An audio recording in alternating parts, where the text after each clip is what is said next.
think we are live. So I'm going to go ahead and double check on the YouTube end, make sure everything is all kosher over there before we get started, as one does. So give me just a moment to do that, and you guys can mill in, get ready and stuff. I gotta update the thumbnail real quick anyway. I'm still getting used to EVMux. It is a very different platform to play with, but okay, I made one special for today. It's all autumnal and cute. I'm very excited. There, that should be updated. Monetization should be on. So, anything else I needs to do before we get into it? Although no one is here yet, so it doesn't really matter. Double check in. No, it's not made for kids. It's not AI. Do not give automatic concepts. There we go. Okay. Should be about set up. Hopefully, maybe. I don't see anyone here yet. This is probably not a good sign. Man, it says 4 people are watching. But regardless, I'm still finishing up, getting everything set. Hold with me. It'll take like less than 5 minutes. Just give me a minute.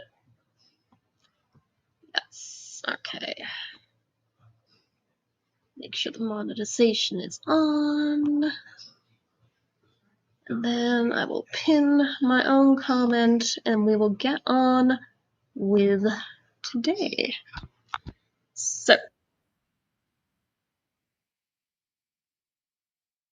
okay, see on the YouTube side, I see Grant. Oh wait, no, they're starting to mill in now. Okay, it's lit. Hey Grant, and love the border. It's so pretty. Thank you. This is the one I was going back and forth on when I was doing it on teams of 4. I don't mind going back and forth and alternating, but since I was doing like an autumnal theme, I definitely wanted to have it tie in with that. Brother, not be worse tomorrow. Missing class is a big no-no. Yeah, agreed. Like in college, you cannot get away with that shit that you once did in high school.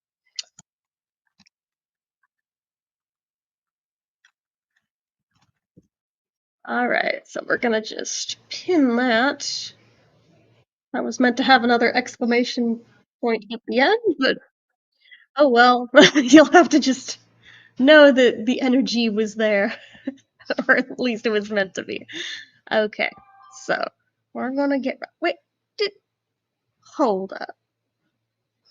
That better not have been what I think it just was. Oh my god. Well, well, looks like the old rivalry is back. Look who started streaming against it. It's cool. It's cool. Can you beat a sore throat in a matter of hours? It depends what the cause of the sore throat was, to be honest.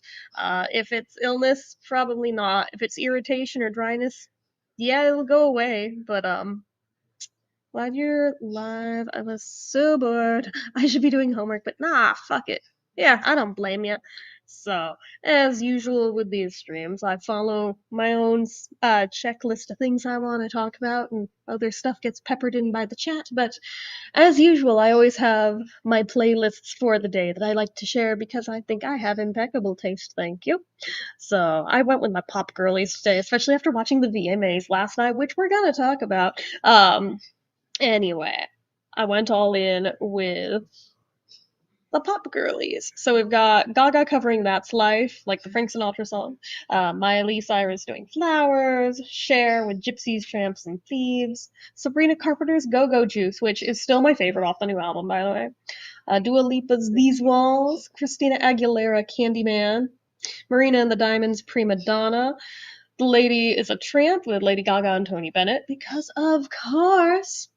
Red Wine Supernova by Chappell Roan. Cher's Bang Bang My Baby Shot Me Down. Sabrina Carpenter's Nobody's Son. Britney Spears' Oops, I Did It Again. Elle King, X's and O's. Whitney Houston, I Wanna Dance with Somebody. Lady Gaga's Born This Way.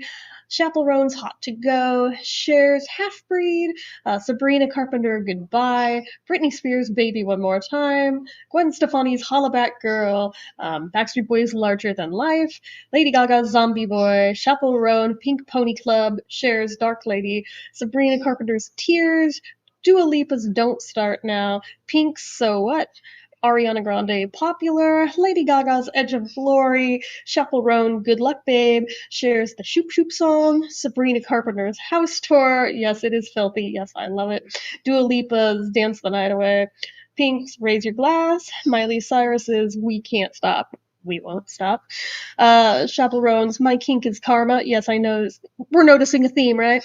Anyway, Sabrina Carpenter's Sugar Talking, Dua Lipa's Levitating, the version of Lady Marmalade from Moulin Rouge, Britney Spears' Toxic, Lady Gaga's Bad Romance, Chaperone's The Giver, Cher's Believe, Sabrina Carpenter's Never Getting Laid, Dua Lipa's Houdini, Maroon 5's This Love, Pink's Just Give Me a Reason, and Lady Gaga's Telephone, which was today's playlist, which I am quite proud of myself for, so just saying.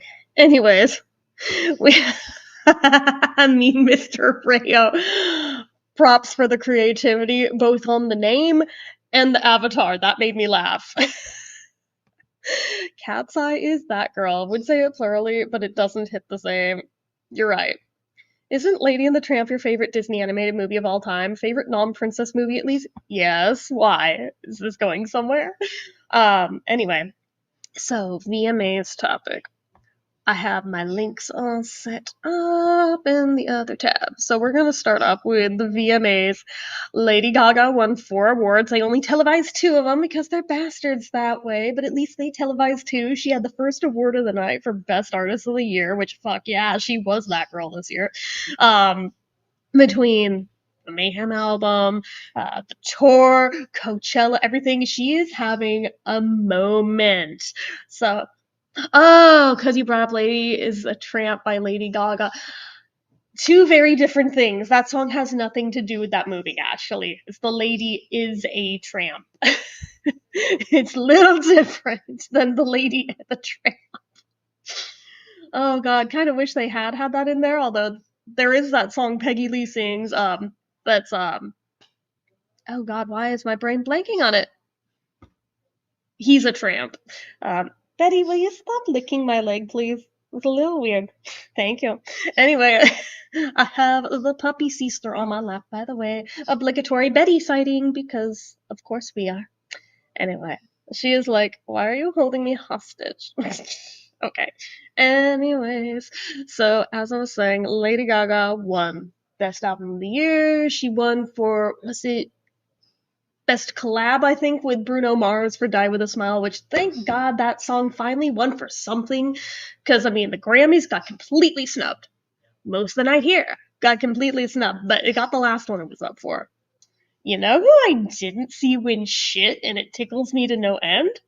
Taylor. I think she was only up for, like, one thing, and she did not get it, because Taylor's over, dude. Like, you can try to rehash it, recycle it all you want. She's done. Like, no one gives a shit about Taylor anymore, so I'm glad to see the mighty fall on this one. Yeah, see, Grant knows what's up. Oh, man, but, can you not claw my leg, please? Your claws are very sharp. They're very sharp. Thank you. Okay. She's digging her little nails into my foot. She's a good girl. She's a good girl. Yes, she is. And she would be the lady in Lady and the Tramp, because she is a little lady. Look at this precious girlie. I wish I knew why the webcam is so stupid, but hi! Puppy kissy on the cheek. Yes. Oh, yes, puppy. Okay. Everybody's tired of puppy. Okay. We're carrying on. So, other highlights of the VMAs. Let me bring the article. Ow! Shut up, stop laughing at me. Does Betty White ever use any of Talia's old things, like toys and bed and stuff? She does not use her bed because we thought that would be unfair to this one, since Talia's dead body was on it all night before we brought her to be cremated. So, no, we gave her her own bed. A lot of her toys she's ended up with. There's a couple where I'm like, don't you dare, that one is sacred. But most of them, yeah, she's played with a lot of them. But she's also got her own too.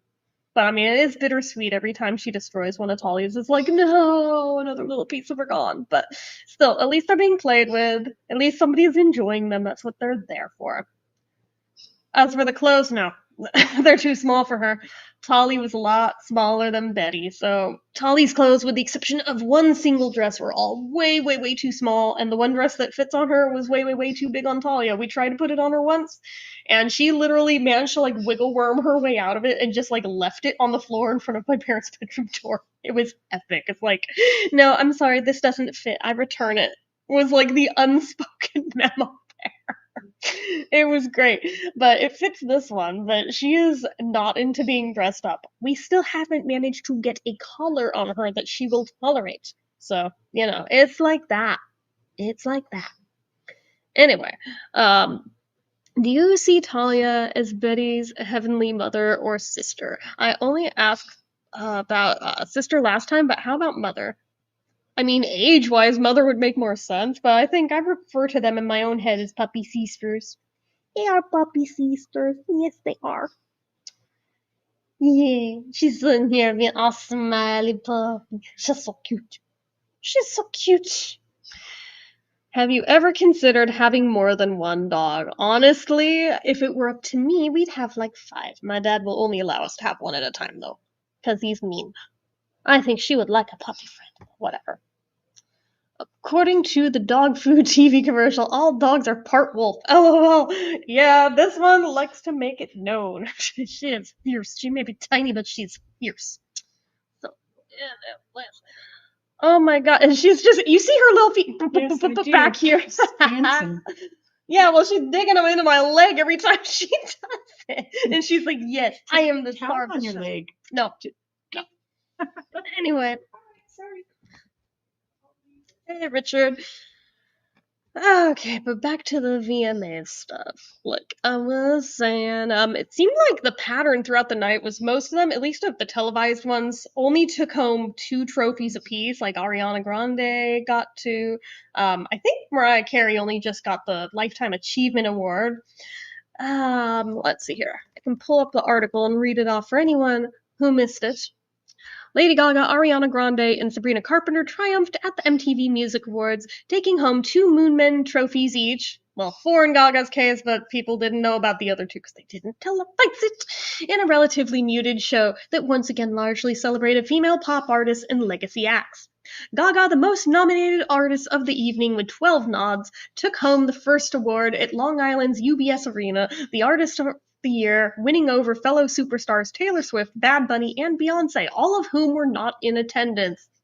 Womp womp womp. It's gotten so bad for Tay-Tay, she doesn't even show up anymore. Slow clap. Slow clap. Anyway, the deceased singer dedicated the award to the audience and her partner, Michael Polanski, then dashed off to the final show on her Mayhem tour at Madison Square Garden. Quote, I cannot begin to tell you what this means to me, the singer said, dressed in a Baroque black gown. I hope as you navigate through the mayhem of daily life, you are reminded of the importance of the art of your life, that you can count on yourself and your simple skills to keep you whole. Gaga's absence was one of many in a 3-hour show that was relatively light on star power and awards. The ceremony was emceed by a largely off-screen LL Cool J and handed out only 7 awards during the telecast, all of them to female artists, and Bruno Mars for his collaborations with 2 female artists. His duet with Lady Gaga, Die With a Smile, won Best Collaboration, while APT, his track with Blackpink member Rosé, was crowned Song of the Year. This is a really big moment for 16-year-old me and anyone else who has dreamed about being accepted equally for their hard work, Rosé said in a lengthy and emotional speech. Oh yeah, she went on for freaking ages, dude. I'm glad they didn't include that whole thing in this. Sabrina Carpenter won Best Album of the Year for Short and Sweet and Best Pop Artist, while Grande won for Best Pop Video and the evening's top award, Video of the Year for Brighter Days Ahead, which she accepted alongside director Christian Breslauer. This project is about the hard work that is healing all different kinds of trauma and coming home to our young selves and creating safely in our own lives, which is a lifelong process and a daily exercise, Grande said, accepting the award. If you're on that journey, please continue onward because I promise there are brighter days ahead. As is now typical, the VMAs nodded towards the globalization and genre blends in popular music. Colombian superstar J Balvin and French producer DJ Snake teamed up for their track Noventa, multinational girl group Cat's Eye. There you go, Grant, there's your girls, with members from the Philippines, South Korea, Switzerland, and the US, won for Push Performance of the Year, and Post Malone and Jelly Roll, beaming in from their tour stop in Munich, represented the ongoing countryification of pop with their booze-soaked anthem Losers. But the show skewed heavily towards the women in pop with performances from Doja Cat, who, by the way, as a side note, she definitely tried to do like a girl version of Max Headroom and it was really awkward. Canadian singer Tate McRae and Carpenter, who delivered a retro-themed performance of Tears accompanied by a who's who of RuPaul's Drag Race stars and ballroom icons as a statement on protecting trans rights. In recent years, the show, once known for delivering culture-defining moments, has been more attuned to legacy than its potential to produce new ones, including 2 new Lifetime Achievement Awards. Inaugural Latin icon honoree Ricky Martin performed a medley of hits including Livin' La Vida Loca, Pagate, Maria, and The Cup of Life, and attributed his 40-year career to his fans. This is very simple. This is for you all, he said. I am addicted to your applause. That's why I keep coming back. LL Cool J celebrated fellow hip-hop pioneer Busta Rhymes for the Rock the Bells Visionary Award, calling him a sonic equivalent of a time bomb. Busta Rhymes powered through a heavily bleeped medley of his rapid-fire bars alongside guests Glorilla, Spliff Star, and Joyner Lucas before accepting the award, named for a 1985 LL Cool J track with a brief speech. The next time y'all take 35 years to give me one of these, then I'll talk as long as I want, he joked, thanking his family, God, DJ Scratch, and the late Ananda Lewis, a 1990s MTV host who loved the culture and lifted us up, and died of cancer this year, age 52. Mariah Carey was presented with the award, the Video Vanguard Award by Ariana Grande, becoming the 8th consecutive woman to win this evening's top lifetime achievement honor. I can't believe I'm getting my first VMA tonight. I have just one question. What in the Sam hell were you waiting for? Carrie joked after performing a medley of her hits. Music videos are my way of life, of bringing music to my own life, she continued. Let's be honest, sometimes they're just an excuse to bring the drama and do things I wouldn't do in real life. Music evolves, but fun, that is eternal. The show also celebrated Ozzy Osbourne, who died in July. English singer Youngblood paid tribute to the Prince of Darkness with a rendition of the Black Sabbath classics Crazy Train and Changes, and Aerosmith's Steven Tyler and Joe Perry joining in for Mama, I'm Coming Home.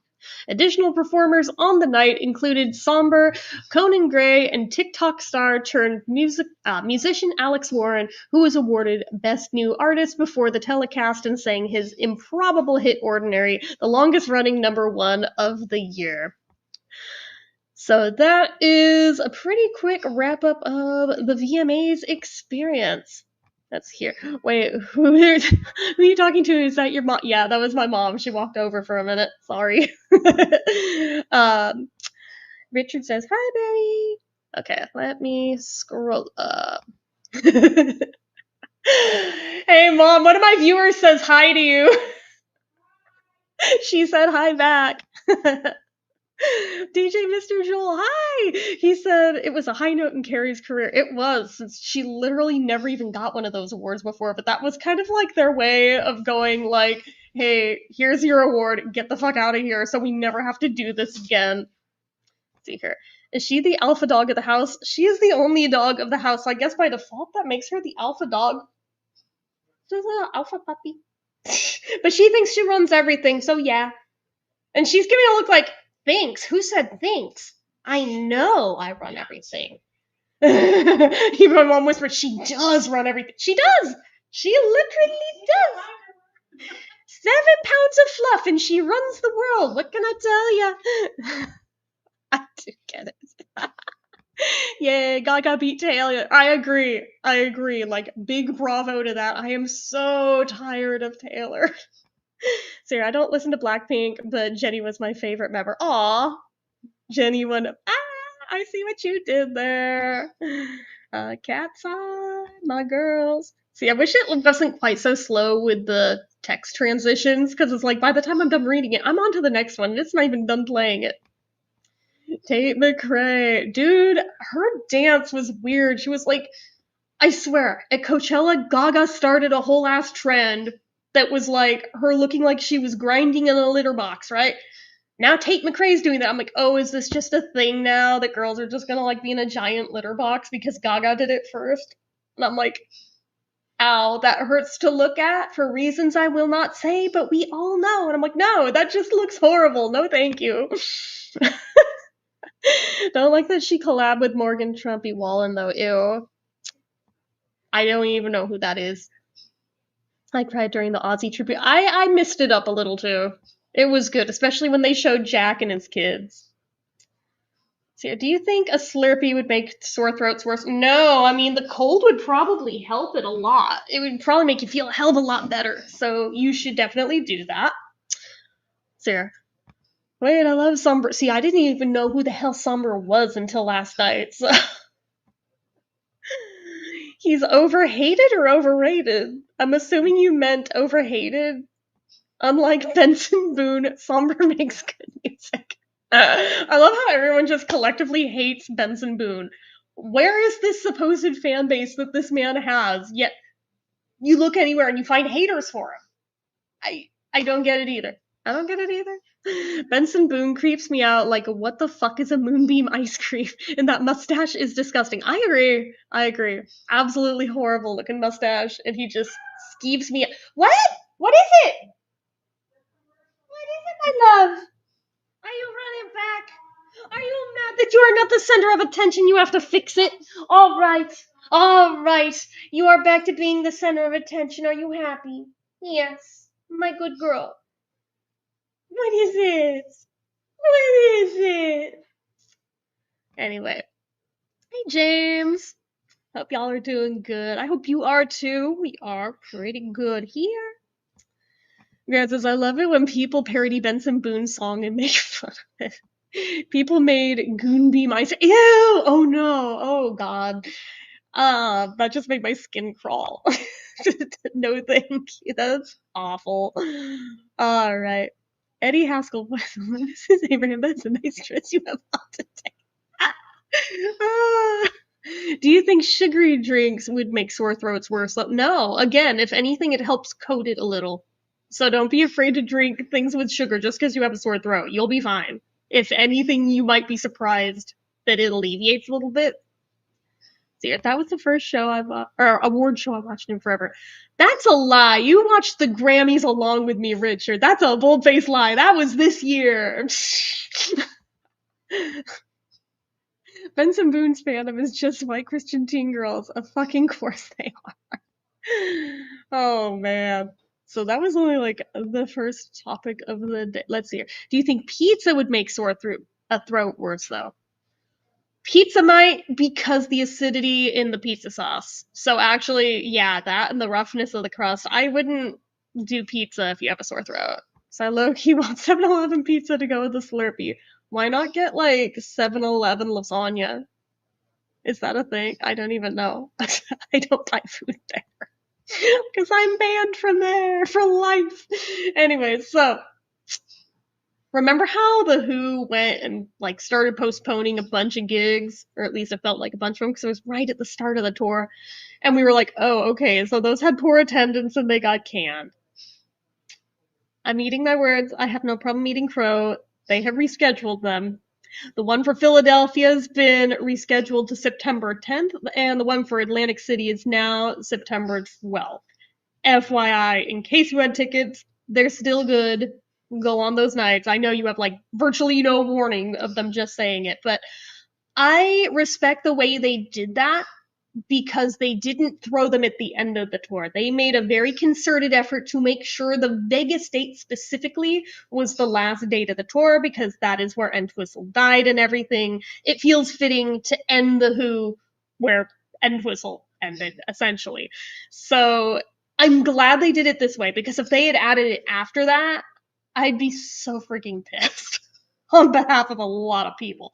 So my bestie is happy she's going to that show, and she would be pretty goddamn angry if after all that, and after all the money she blew on that being the last ever Who show in America, then it's like, these that we like canceled over here, we're putting them over here. Lol.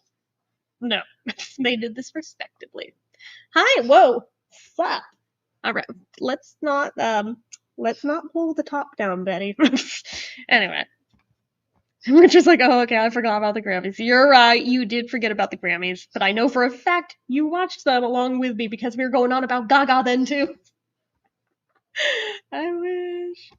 I'm good, better now, because I'll be saving a ton of money not buying the Anthology or Lennon's New York City box set. Can't relate on Anthology, they already got my money for that, but I'm not splurging on the Lennon set. I'm sure anything I want to hear of it will turn up online. I'm like, I truly don't care enough to spend that kind of money on that when it's just John. He's not my favorite solo. Anyways. Richard says, in general, he doesn't watch them. See, my mom and I always watch them. Usually we'll even go out of our way to dress up for them, but we both kind of forgot about the time, so it was what it was. Grant wants to know, if I had COVID, I wouldn't be able to taste anything right. That's not necessarily true. That's not necessarily true.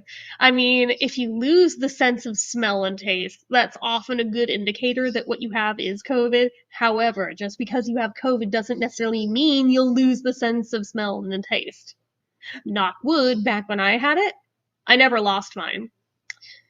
It kind of altered my sense of taste a little, but I was still able to taste, and smell was fine, just a little congested, like no different than if you have a cold. So it was like, don't use that as your barometric for whether you think you have it or not, because that's not 100% of the time thing. Let's see here. Richard says, I just watched for Gaga though, lol. And there is no shame in that. That's, again, a lie, Richard. You watched for the Aussie tribute even more so than Gaga. Stop lying. Don't lie. Oh, Grant says, did you have it for the rest of 2023, or were you all good before Christmas? Oh, we were good before Christmas, but I mean, like, energy-wise, we were all still zapped for, like, the rest of 2023 when we all had it. But I mean, we were only, like, physically ill for, like, a week with it each. So we all had it basically the same timeline. Like, they got it, I think, a day, maybe two before I did. So virtually the same timeline. We all got better roughly around the same time. So is what it is. My goodness, Betty, are you high? What is going on? She is like rolling her head and like, like this on my lap. I'm like, what are you doing? I've never seen you do that before. Are you good? Did you find a special brownie? What is going on with you, puppy dog? You're funny. Oh my god, she's doing it again right now.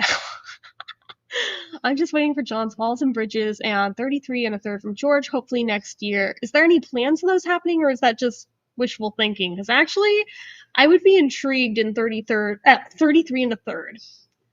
Walls and Bridges, Cards on the Table, I've still never even heard, so I'm like, I'm not sure I need to have a major bonus set. But I mean, just like a regular release would be fine. Hey, James. Okay. I'm at the Grammys. Yeah, yesterday I wanted to see the Aussie tribute. Oh, okay. I follow. Man says, I hope I'm good by Friday because Wizards Beyond Waverly Place Season 2 and Vampirina Teenage Vampire premiere on Disney Channel. I still can watch it, but I want to be fully well. I don't blame you because, yeah, if you have that, you probably won't be able to focus on it because you'll feel too shitty. So hopefully you don't have that and you'll be fine by Friday because, yeah. Otherwise, I don't know what to tell you. It just sucks. There's not a lot you can do other than wait it out.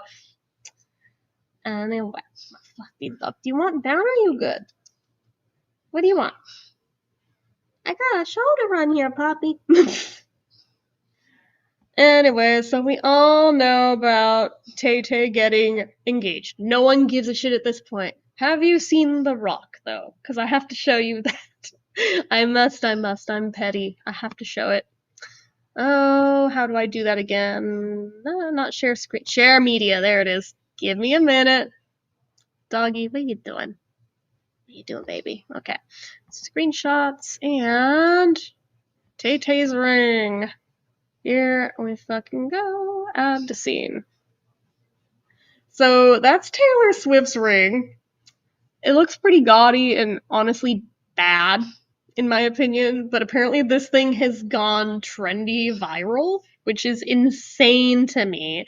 Let me read off this article that I found about it. Taylor Swift's old mine cut ring fuels a 10,000% surge in online search. 19th century style diamonds come back in fashion, offering a softer brilliance and handmade appeal. I'm like, are you freaking kidding me right now? No one has money for life right now, but that started trending. Jesus Christ. The engagement ring gifted to singer Taylor Swift has brought an antique diamond cut back into the spotlight, generating unprecedented interest. Industry sources report that on the day of the proposal by NFL player Travis Kelce, online searches for so-called old mine cut diamonds surged by nearly 10,000%. These are stones with a squared cut, rounded corners, and a softer brilliance compared to modern diamonds, cherished for their vintage charm. According to experts, the artist's gem could influence the market for years, reminiscent of the famous sapphire engagement ring that Charles, then Prince of Wales, gave to Lady Diana Spencer. Taylor's piece, created in collaboration with Kindred Lubeck of Artifacts Fine Jewelry, features an old mine diamond set in yellow gold, a perfect example of handcrafted style inspired by the past. Ancient mine-cut diamonds, explains jewelry designer Brioni Raymond, have distinct characteristics: slightly squared outlines in high crown, deep pavilion, and visible cutlet. Their broad and irregular facets give them a unique, handmade appeal that sets them apart from modern stones. Frank Everett, vice president of Jewelry Americas at Sotheby's, adds that these diamonds are often called candlelight diamonds due to their delicate sparkle. The popularity of old cuts goes beyond aesthetics. Their history and rarity make them prized among collectors. Everett emphasizes that the value of each diamond depends on the owner's preferences, the shape, the proportions of the stone. Some of the most famous, such as the Koh-i-Noor, the Grand Mazarin, and the Beau Sanxi, testify to their long tradition and millennia-spanning history. The resurgence of old cuts has also been reinforced by other celebrities. The appearance of a ring on Zendaya's finger, also featured an old mine diamond, further cemented the trend. Clients are increasingly seeking authentic, unique, and historically rich jewelry, often favoring sustainability by avoiding environmental impact of new mining. Raymond notes that while interest in vintage cuts was already growing, Swift's engagement ring further accelerated demand. The availability of genuine pre-1900 diamonds remains limited, making them harder to find and more expensive. Even though modern cutters can replicate the style, collectors pay a premium for antique stones, appreciating their provenance, history, and unique character. I can talk. Oh my god, after a certain point you start reading and words stop sounding and feeling like words in your own mouth. Did you forget that? Anyway, but yeah, let's get that the hell off the screen. There. Alright. Let's see here. Walls and Bridges is much better than Mind Games, and we all know how much attention that got. This is true, but this is also a fair point of why it doesn't necessarily go on a meritocracy, because there's plenty of things that didn't deserve nearly so much attention as they get, and then stuff that is way better objectively sees a flicker of it by comparison. So it's like, man, really? Why do people suck at this? Let's see here. Richard said, I lost my taste and smell when I had COVID. The Rock is reprising his role as Maui for the live-action Moana, which will be in theaters July 10th, 2026. I am, honest to God, so tired of hearing about The Rock. I mean, like, he's in everything anyway, but then he's also a local guy to hear, so it's, like, really over the top with, like, locally, we just hear about him. He and Tom Hanks both, like, honestly. Moana is like the soonest a Disney movie got a remake. Just 10 years, which is insane. Wait, is it a remake or is it a sequel? Because I don't think this is a remake. I think this is a sequel, isn't it? I hate that ring, lol. Yeah, by comparison, go look at Gaga's ring. See what an actual classy ring looks like. Anyway. Or almost 10 years since the remake comes out July 2026 and the original came out November 2016. God, has it really been 6 years? Or, I mean, 10. 10 years already. Oh my god, no. No. God, I remember when Moana came out. That does not feel like that long, but I know you're right, but... Oh, I hate being old. Yes, Johnson lost so much weight. He wants to concentrate on movies now, so he no longer needs to have his wrestling weight. Oh, The Rock, duh. It, took me a minute. I was like, what are we... Got it. Okay. I think it's ugly. I agree. The Watch is better. Honestly, also agree. Hey, Tina. I'm trying to catch up on comments before moving forward. Let's see here. Moana 2 came out November 2024. Moana live action. Oh, okay. See, this is where the disconnect was. I didn't realize there was a live action, was what you meant. Got it. We already got the sequel, but it wasn't that great, which I can't really say because I have not seen it yet. Wait. Grant, you know better. If you haven't seen it, you can't say it's not that great just going by what everyone else said, because by that logic, I would have said that live action Snow White that we just got this year. Actually, I would have written it off as, yeah, that thing was terrible. But actually, upon seeing it, I was like, this really wasn't that bad. It's mid, but I mean, it wasn't bad. But if I listened to everyone else, that would have been the conclusion I came to. But yeah, to be honest, I haven't watched it yet either. All I want is my archives of Paula screwing with it. I haven't gotten to that topic yet. Shh.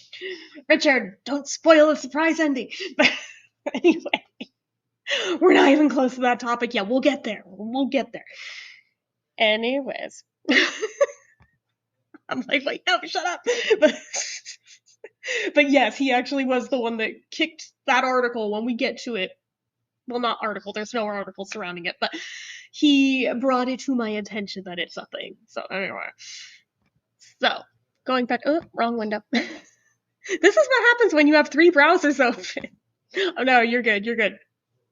But piggybacking off of the Tay-Tay shit, which with someone else who is equally obnoxious, and I am so sick of tired of hearing about both of them, and they're both in one headline. Taylor Swift drama follows Scooter Braun into Sydney Sweeney dating rumors. Why? Just... why? It's like, did the universe really just go fuck you to all of us that bad? It's like, you know what? You can't stand her and you can't stand her. Now you're going to hear about both of them. And it's going to be a war from the Swifties against her now. Cool. Means I have to hear about both of them that much more. Braun allegedly pursued the actress after Bezos' wedding, but his past looms large. Let that sentence sink in. This woman turned down Jeff Bezos to go after Scooter Braun. She is so just like monkey barring her way up the dudes, trying to see how far she can social climb.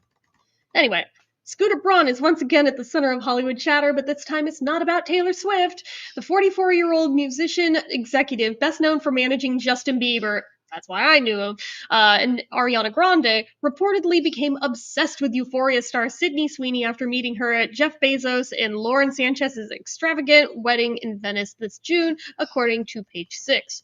Sources close to the pair say Braun has been pursuing the actress ever since, and though their status isn't defined, they have been seen together beyond the wedding festivities. It's still new, one insider told the outlet, describing the connection as more than a hookup, but not yet serious.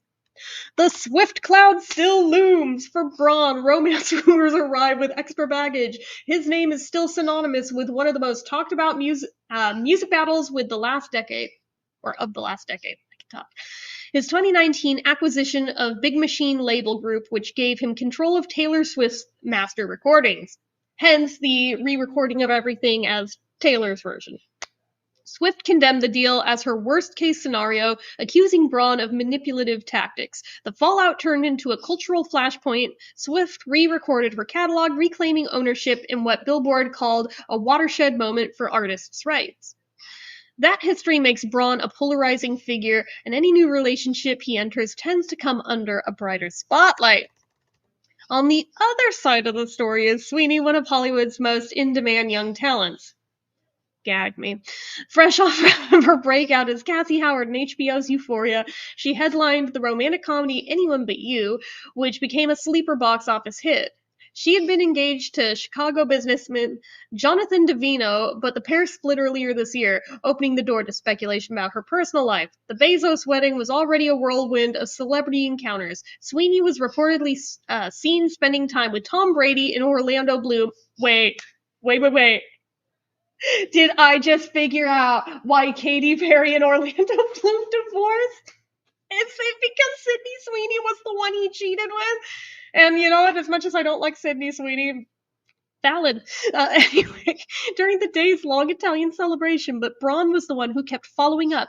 Sources say he stayed on her case after the trip and arranged for the two to meet again. Neither Braun nor Sweeney's representatives have commented on the rumored relationship, but the mix of Braun's complicated industry reputation and Sweeney's rising career, albeit also recently controversial, trajectory ensures the speculation won't fade quickly. Whether this is a fleeting post-wedding romance or the start of something more, one thing is clear, it's a pairing that guarantees attention. Every last bit of that just makes my soul die a little bit more and a little bit more and a little bit more. Anyway, let me catch up on comments. Oh, I already read that one. Wait, where were we then? Maybe I'm not as behind as I thought I was. All right. I don't even know anything about this. Don't worry about it. Who is Scooter Braun? Oh, he was the one that managed Justin Bieber when he was hella famous. That was like the main thing he was known for. But then he bought the rights to all of Taylor Swift's music, like we just said. Anyway, have you ever posted a YouTube video as a premiere? Darmon always does that. That feels obnoxious. There is literally nothing I have ever made on this channel that feels worthy of doing as a premiere. And honestly, when it's just normal ass videos people do that with, I feel like it's just as obnoxious on them.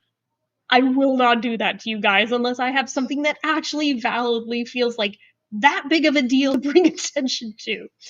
So, let me click that. Where'd you go? Sydney Sweeney sucks. Cat's eye ate her up. Honestly, agreed. James, we aren't supposed to talk about that yet. Oh, hi, Richard. Why don't people like this Sydney Sweeney? Almost none of us in England had heard of her until Trump starts going on about jeans. We mostly don't like her because she's kind of just famous for being famous. She doesn't really have any talent behind her. She has that soulless, like, sex robot look, like, no life behind the eyes about her, and yet all the conservative dudes are losing their shit over this girl because she's conservative. That's about it. And because she's skinny and blonde. And the right are deciding that, oh my god, she's so clearly like, or no, it's the left accusing the right of, she's a Nazi dog whistle, oh my god, because she's blonde hair, blue eye, talking about her jeans. Context, people, this cannot be that hard. Then again, my 27-year-old sister did not comprehend how to address a letter. So, you know, I kind of have no faith in the intelligence of humanity at this point in time. Anyways. Grant says Darmon's videos are like a whole production, so it's valid for him to have them all be premieres, right? Well, yeah, if it's something that's got like production value, that's one thing. Like if somebody had like a legitimate music video or a legitimate like production of something, that's fine, that's fair, you do you. Outside of that, that just feels like a douchey move. Ooh, my dad's back. It may get loud in here. Honestly, didn't even know who Sydney was until the Trump shit. I knew about her behind that because her face just bothers me for, like, the most petty reasons on earth. And it's like, do I have anything concretely against this woman? No. Her face just bothers me. Wait, does Kimmy hate Sydney Sweeney too? We don't talk about shit like that because I don't go to anything even remotely political when it comes to Kimmy because it will never end well. It doesn't matter what side you are on. It will not end well. You do not do that with Kimmy. So I have not even ventured into Sydney Sweeney topic with her. It's like, nope, not happening. You should make your Descendants 2 review a premiere. Fuck no, dude. Like, I'm not doing that. That would feel so obnoxiously douchey. Oh, wait, I spelled her name wrong. Yeah, oh no, you and Trump had something in common for a minute there. You spelled it wrong the same way he did.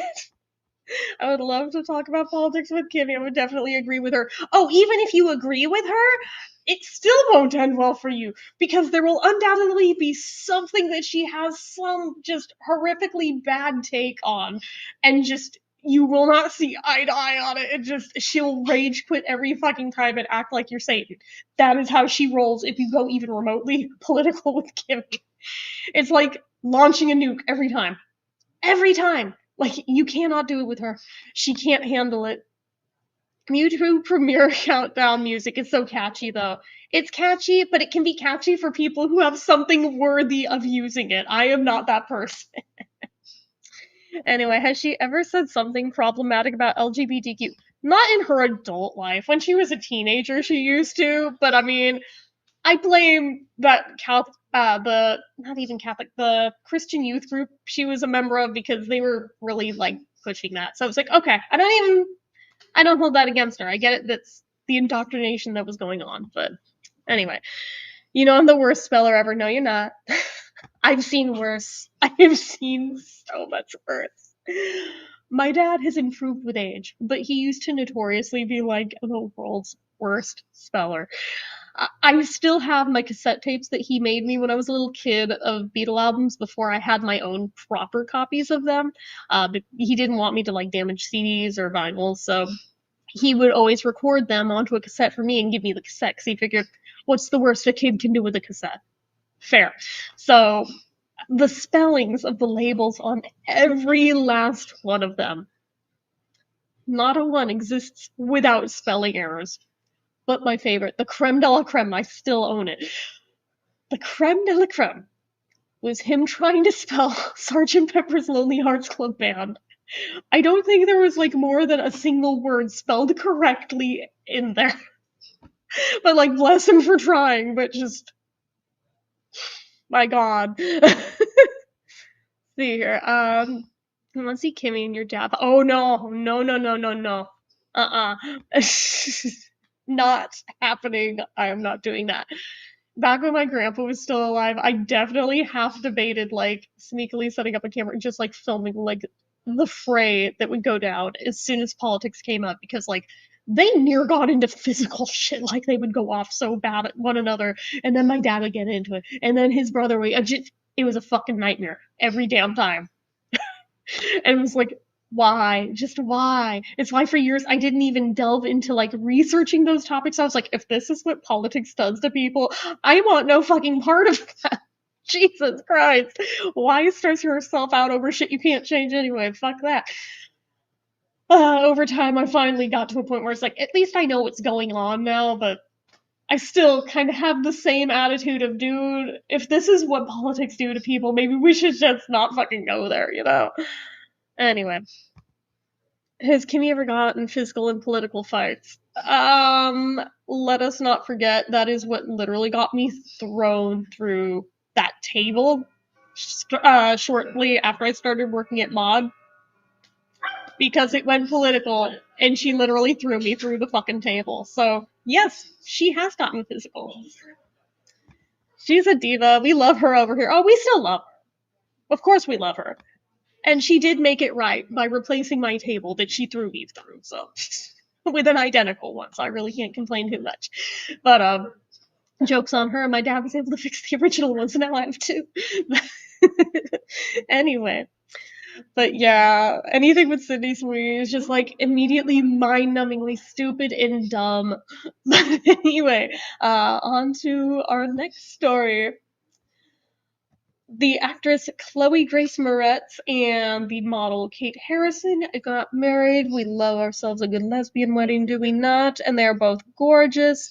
We don't have pictures from the wedding itself, but there are pictures from Vogue of the final fitting, and I just have to show you how fabulous these damn dresses are. Well, dress for the one, suit for the other. Give me a minute. Let me screenshot. Da-da-da. No, I hit the wrong thing. Go back. Technical difficulties. Come on, print screen. There it is. Okay. Da-da-da. Might have some borders. I'm just going for quickness now. There's one. And here comes number 2. What a memento. Print screen. Sorry, I thought I had everything set up before I started today, and then turns out, nope, I still forgot stuff. Alright. Over to here. Let me show you Chloe's dress. I said Chloe's dress. Clicky. As in, there. There's Chloe's dress. Absolutely ethereal, stunning, gorgeous. And then Kate actually wore a suit, and looks like something I would totally wear if I were still skinny. I would wear something like this in a heartbeat if I were skinny. Once upon a time, I think that was kind of what I had envisioned for myself one day. But yeah, that's what her wife wore. We love to see it. We love to see it. So we don't really need to read the whole Vogue article about that because I don't think anybody's really that into it. I just wanted to show you it because I thought it was cute. Anyway. So because it took me longer than I thought it would to collect enough things to talk about on here, because I try to have at least 10 before I do one of these. Some of these are a little bit outdated now, but I still want to include them because I didn't get a chance to talk about them. But in case any of you didn't know about them, then you get to hear about them now, right? Right. So, let me catch up on comments. Okay, let's see. I love happy LGBTQ couples. Seeing happy MLM couples on TikTok is so cute. Yeah, of course I know what that means. And on the Grammys, there was like a whole thing that, had you been watching, you would have seen Prince Charming with Prince Charming. You would have loved it. WLW2, of course. What's the deal with Ariana Grande? She is so skinny and almost falling down at the VMAs last night. Dude, I have a theory. It sounds like a crackpot theory, but hear me out. It seems like Wizard of Oz. Anyone who takes on any movie interpretation of it ends up chewed up and spit out by the movie business. And all of them end up having eating disorders. Hear me out on this. Like, literally all of them end up starved for the roles. She already did part 1. She's doing Wicked part 2, comes out in November. So it's like, I don't know if the studio system, like, shamed her for having even just, like, a healthy amount of weight on her, or, like, yeah, we can't have a fat Galinda, so they made her lose, like, an abnormal amount of weight, and now that she started it, now she can't, like, stop. I don't know, but I worry for her, because she looks unhealthily too skinny, and you're right, I actually, while she was doing her speech, I was convinced, honestly, that she was going to hyperventilate and pass out right then and there, because she looks so frail. And I felt bad making the comparison. I mean, I was watching it with my mom. I was like, she is way younger than Judy Garland was when Judy died, but I am seeing some comparisons in the way they look. And that's not a good thing. Like, if she's already halfway there, that's not good. Oh my god, love the color. Thank y'all. Let's see here. Could totally rock that suit. If I were skinny, I could, but I'm not skinny anymore, so it wouldn't look good on me now. I'm a big supporter of the lesbian community. I buy as many of their DVDs and subscribe to as many of their websites as I can. Bravo. Bravo. I love those outfits. Chloe's dress is beautiful. We jokingly pronounced it as Malama. Oh, Malama. That is men loving men. I know what it is. Wallawa. Seeing the hashtag MLM hashtag on a hot, tall, muscular mask DL trade makes me bite my finger. You lost me at the last 2 words. I'm like, wait, I was able to follow until the DL trade. What the hell is DL trade? What does MLM mean? Well, in this individual instance, it means men loving men. MLM can also mean multi-level marketing, though, so... and people hate those.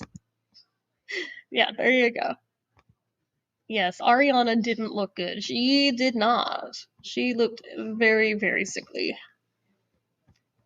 DL trade means like a straight passing game. Yeah, got it, got it, got it. Okay. Let's see. So as I was saying, with stuff being a little bit belated at this point, but I still want to talk about it anyway because we've been talking about Aussie so far. I'm sure plenty of you already heard about the WWE drama with Becky Lynch, that she made those shitty comments. Her exact quote: "You want your match? Fine, you can have your match, but I am not wrestling in Birmingham. The only good thing that came out of here died a month ago." But in fairness to Ozzy Osbourne, he had the good sense to move to LA, a proper city, because if I lived in Birmingham, I'd die too. Like, that's a fucked comment. But then Kelly had to shoot back, because of course she did, and, valid. "Becky Lynch, you are a disrespectful dirtbag. Birmingham would not piss on you if you were on fire." Kelly continued, "Shame on the WWE for allowing such things to be said about my father in his home." Raw fucking O. Like, it needs to be said. But you would think that would be bad enough that somebody was already doing this way too soon. But no! Freaking Roger Waters had to get in on the fray of this crap. And I mean, he's been saying and doing things for a while that have had me on the fence about, like, I used to be Team Roger, but I'm gonna have to defect to Team Dave. I have no choice. It's sheer stupidity if you stick with Roger now, but anyways, let me find where's the quote. Okay. The original Roger Waters quote. "Ozzy Osbourne, who just died, bless him in his whatever state that he was in his whole life, we'll never know, although he was all over the TV for hundreds of years with his idiocy and nonsense, and the music, I have no idea, I couldn't give a fuck, I don't care about Black Sabbath, I never did." And there's a second half of the quote. "I have no interest in biting the heads off chickens or whatever they do, I couldn't care less, you know." And then they pointed out it was a bat, not a chicken. He said, "That's even worse, isn't it?" Like, good lord, Roger, what the fuck? So then Jack shot back. Let me find the quote. "Hey, Roger Waters, fuck you. How pathetic and out of touch you've become. The only way you seem to get attention these days is by vomiting out bullshit in the press. My father always knew you were, or he always thought you were a cunt. Thanks for proving him right." Like, Jesus. Like, can everybody stop taking cheap shots at the Osbournes, please and thank you? This is not the fucking time or place. Like, good God. Okay, Richard says he knew what MLM meant. He forgot. DL trades usually have girlfriends. Oh, so a beard then. But they have queer encounters on the down low. Got it. On the down low. DL. Okay. Wish I looked like a DL trade. I don't want to be a femboy, but femboys are the best boys. Oh no, I'm going to go off. Oh, don't do it. Don't do it. James said, "Becky's promo, while scripted to get heat, she shouldn't have agreed to say it." Yeah, exactly. Why was Paris Hilton at the VMAs last night? She was one of the announcers. Zero. "I love Pink Floyd by fuck Roger." I agree wholeheartedly. That was too far. And you knew he only did it just to get his name in the news again, because nobody's talking about him anymore.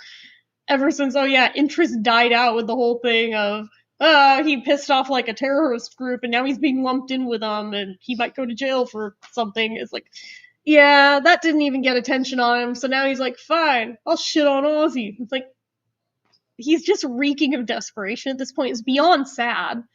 But, anyway. So there's that.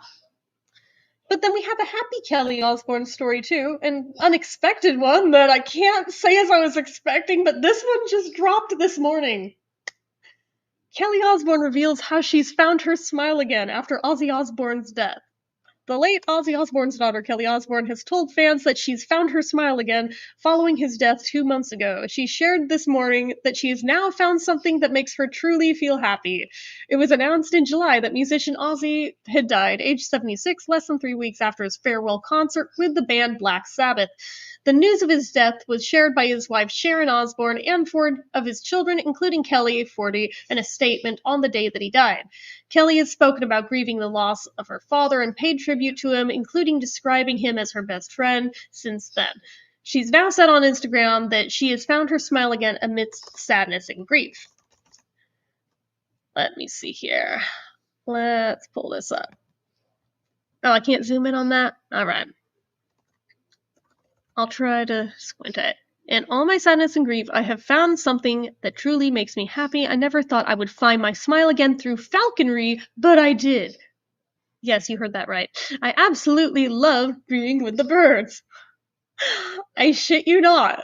She has taken up falconry, of all things, to grieve her dad.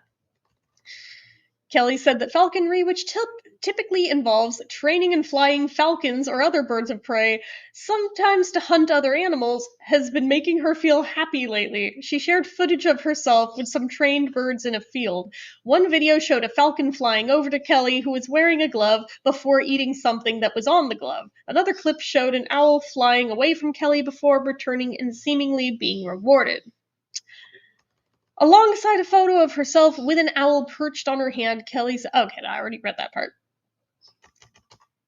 But yeah, I'm just like, so watching a falcon go rip apart a ground squirrel is what's helping you grieve? Okay. I guess that's good, I think.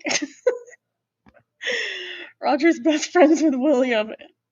I wouldn't even be surprised by that. Kinda sounds like a pairing at this point. I could 100% see that, which is kind of messed up. Anyway, let's see. Then we gotta talk about Snoop Dogg. Oh god, this whole thing is so stupid. Like, really, really stupid. But here we are talking about it. Let me pull this up.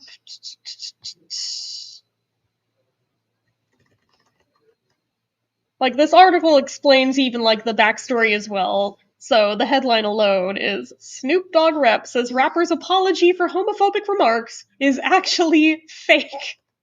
It's not clear who wrote the comments that allegedly addressed the rapper's recent homophobic statements. Despite reports to the contrary, Snoop Dogg apparently has not apologized for homophobic remarks he made last month. A rep for the rappers claimed that the apologetic comments are fake, according to The Hollywood Reporter.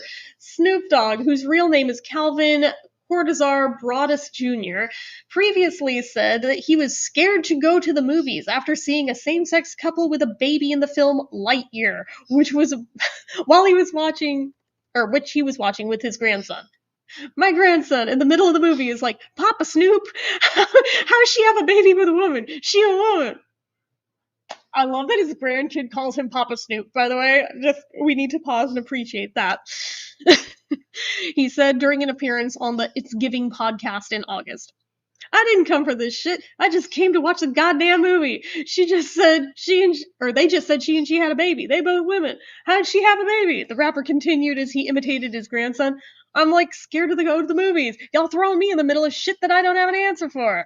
Well, that kind of sounds like a you problem. A person that appeared to be Snoop Dogg seemingly addressed his remarks concerning the LGBTQ plus community in a comment on Instagram post from the Hollywood Unlocked account. I was just caught off guard and had no answer for my grandsons, the rapper reportedly wrote. All my gay friends know what's up. They've been calling me with love. Yeah, no. My bad for not knowing the answers for a 6-year-old, the comment said. Teach me how to learn. I'm not perfect. The Hollywood Reporter said in an article published Sunday that a rep for Snoop Dogg described the comments as fake and that they were not written by the rapper.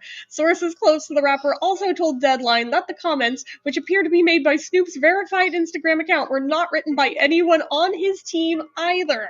It is a fake, an anonymous source told the outlet. Snoop Dogg did not immediately respond to a Huffington Post request for additional information. It's like, wow, like you had an easy out. You could have just taken the credit for the apology without actually having to make the apology and just go on with your life. But no, he doubled down on being an asshole. Jesus Christ, like he's so stupid. Yes, we have to talk about Snoop, Richard. Yes, we do. Don't get Richard going about Snoop Dogg. I'm the one who told Richard about Snoop Dogg. Grant says he wouldn't have forgiven him either way. Yeah, no shit.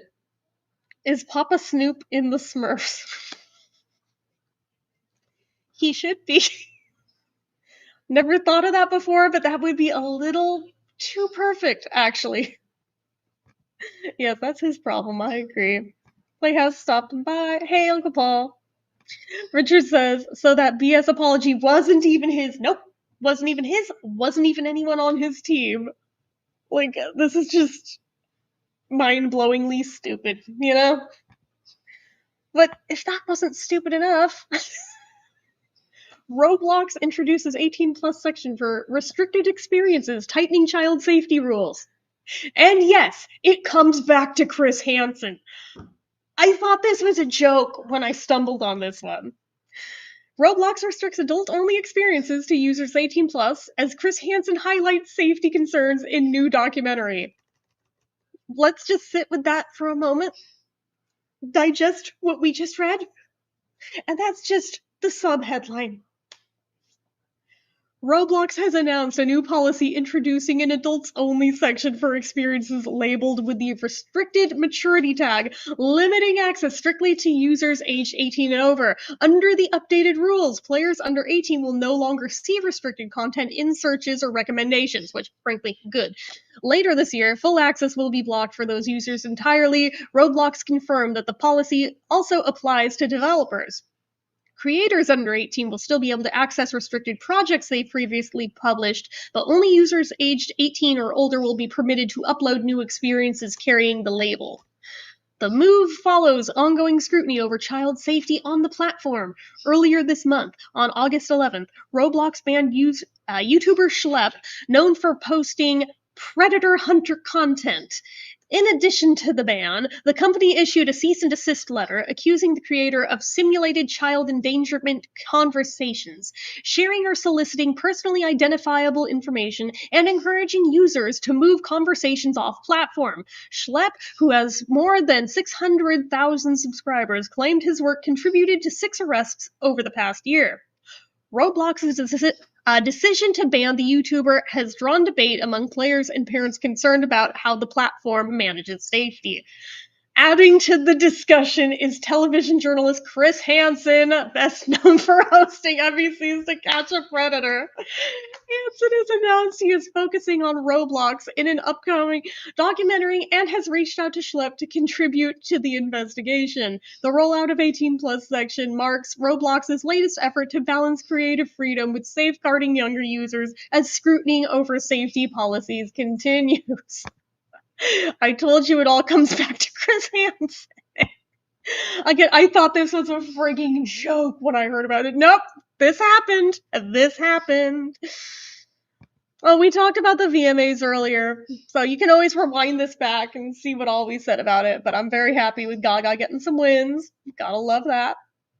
See her. I don't use voice chat at all on Roblox. It's low-key scary. LMAO Chris Hansen. I still watch Crime Watch Daily sometimes. I sometimes do too. Why is that shit so addictive? Just, I don't understand why, but it is. Again, fuck Snoop Dogg, he's homophobic. I've never played Roblox. You're better off for it. Neither have I. The best of us haven't. My nephews are beyond addicted to this damn game, and every time Kimmy talks to them, she hears the weirdest shit that has her very concerned for probably their safety. Their parents give no shits. So it's like, yeah, I'm glad Roblox is actually putting some safeguards up because somebody needed to do shit for the people who refuse to parent their children. Cease and desist is giving Jeanette. Shut the fuck up. Shut the fuck up, Grant. Darvon posted a Roblox themed video the week that this was happening. Oh no! Crime Watch Daily's background music is scary though, so I don't watch it as often. Did you talk about the Adele wannabes on the VMAs last night? No, they weren't even worth mentioning, but you make a good point. There was like at least one girl, that one that they said had been like performing since she was like 6 years old or some shit, but only just now getting famous for it. I said she sounded low-key like if you mixed Adele and Amy Winehouse into one person. That's what she was trying to do vocally, and I couldn't unhear it once I noticed it. It was like, so there's really nothing unique about this chick at all. Cool, got it. Anyway, wish they played a Pop Girlies music on Crime Watch Daily instead. Maybe I'd watch it, but yeah, but that wouldn't fit the vibe. You know that. Although it'd be hilarious. I get nervous about these online games. You have reason to be, because they're kind of fucked up. It's like, no matter how innocent they are, there's always creeps out there who turn them into something they're not and ruin it for everybody. So, Grant says, imagine they played Sabrina Carpenter over a Crime Watch Daily episode. No, I don't want to imagine that. It's too weird. No. I refuse. Oh my god. So, moving on. Give me a sec here.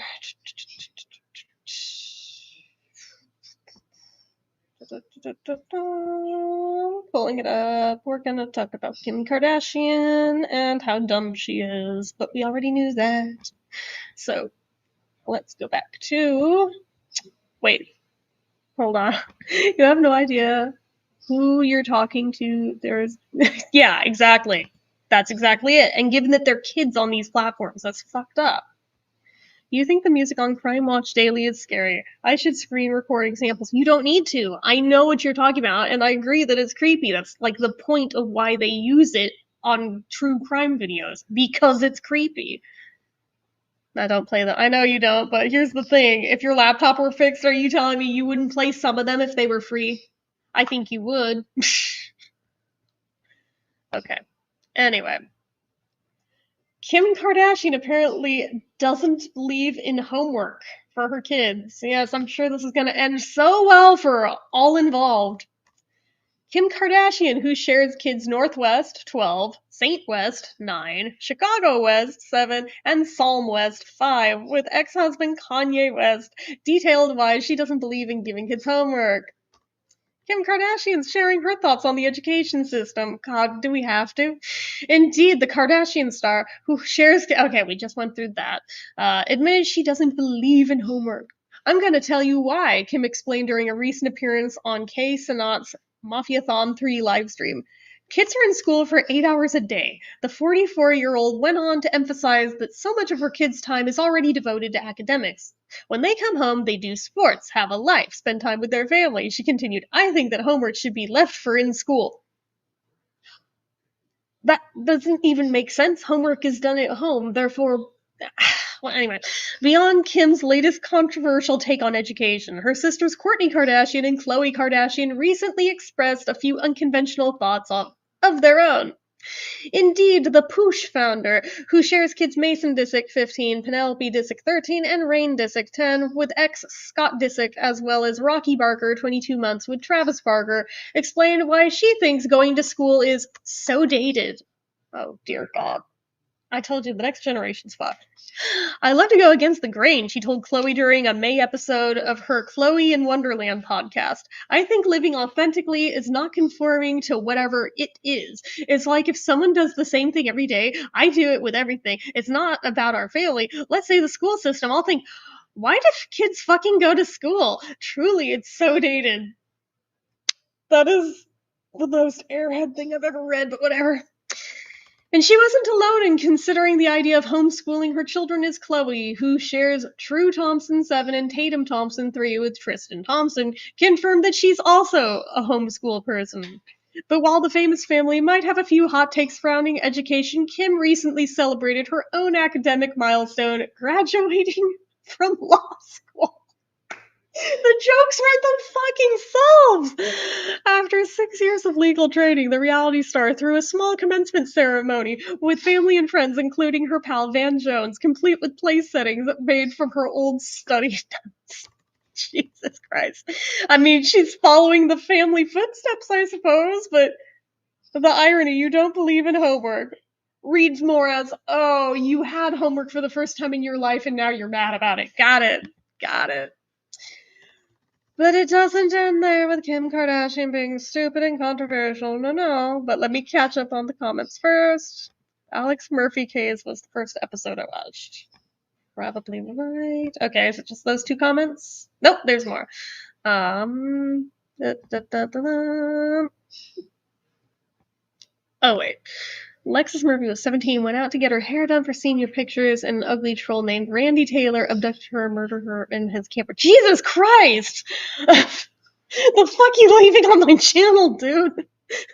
There's a reason why it's called homework, lol. Yeah. What's your opinion on homeschooling? Is it antisocial? Let's not forget you're talking to someone who partially was, so, no, I don't think it's antisocial. It's only antisocial if you make it antisocial. You can be as involved or as not as you want to be when it comes to homeschooling and having anything to do with other kids. A lot of times there's ways to integrate it where you can even do like just certain things in normal schools where they can do extracurriculars. At least they're with other kids socializing that way. There's ways to do it, but people like to complain about what they assume they know, but they don't really know. But anyway. Oh god, she really thinks her kids shouldn't go to school. Well, let's be real. Did the Kardashians go to school? Probably not. They were probably homeschooled too, so I'm not in any way, shape, or form surprised by that take. Grant says, I wish I could have been homeschooled in high school. The people sucked. Kinda lived it. Highly recommend it. I was homeschooled. See, there's lots of us here that know. Sean, not a hi. I'm here to bug you about the anthology project. Okay, what about it? Okay, so that was the first of the two stories. The second, we've got Kim Kardashian slammed for letting daughter Northwest 12 get a dermal piercing in her middle finger. Let me show you this hideous thing. I have a lot of questions about Kim Kardashian's parenting. There's two halves of this photo. We can pick apart both. Okay, go up. Add scene. It's not showing. Let me try it again. Share media. I don't know why it didn't work.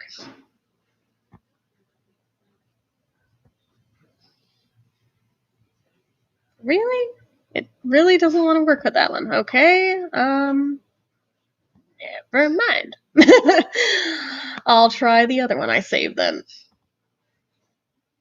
Does that one work? It does not. Cool. Good talk. Jeez, alright. One last try. Because I think I know what I did wrong.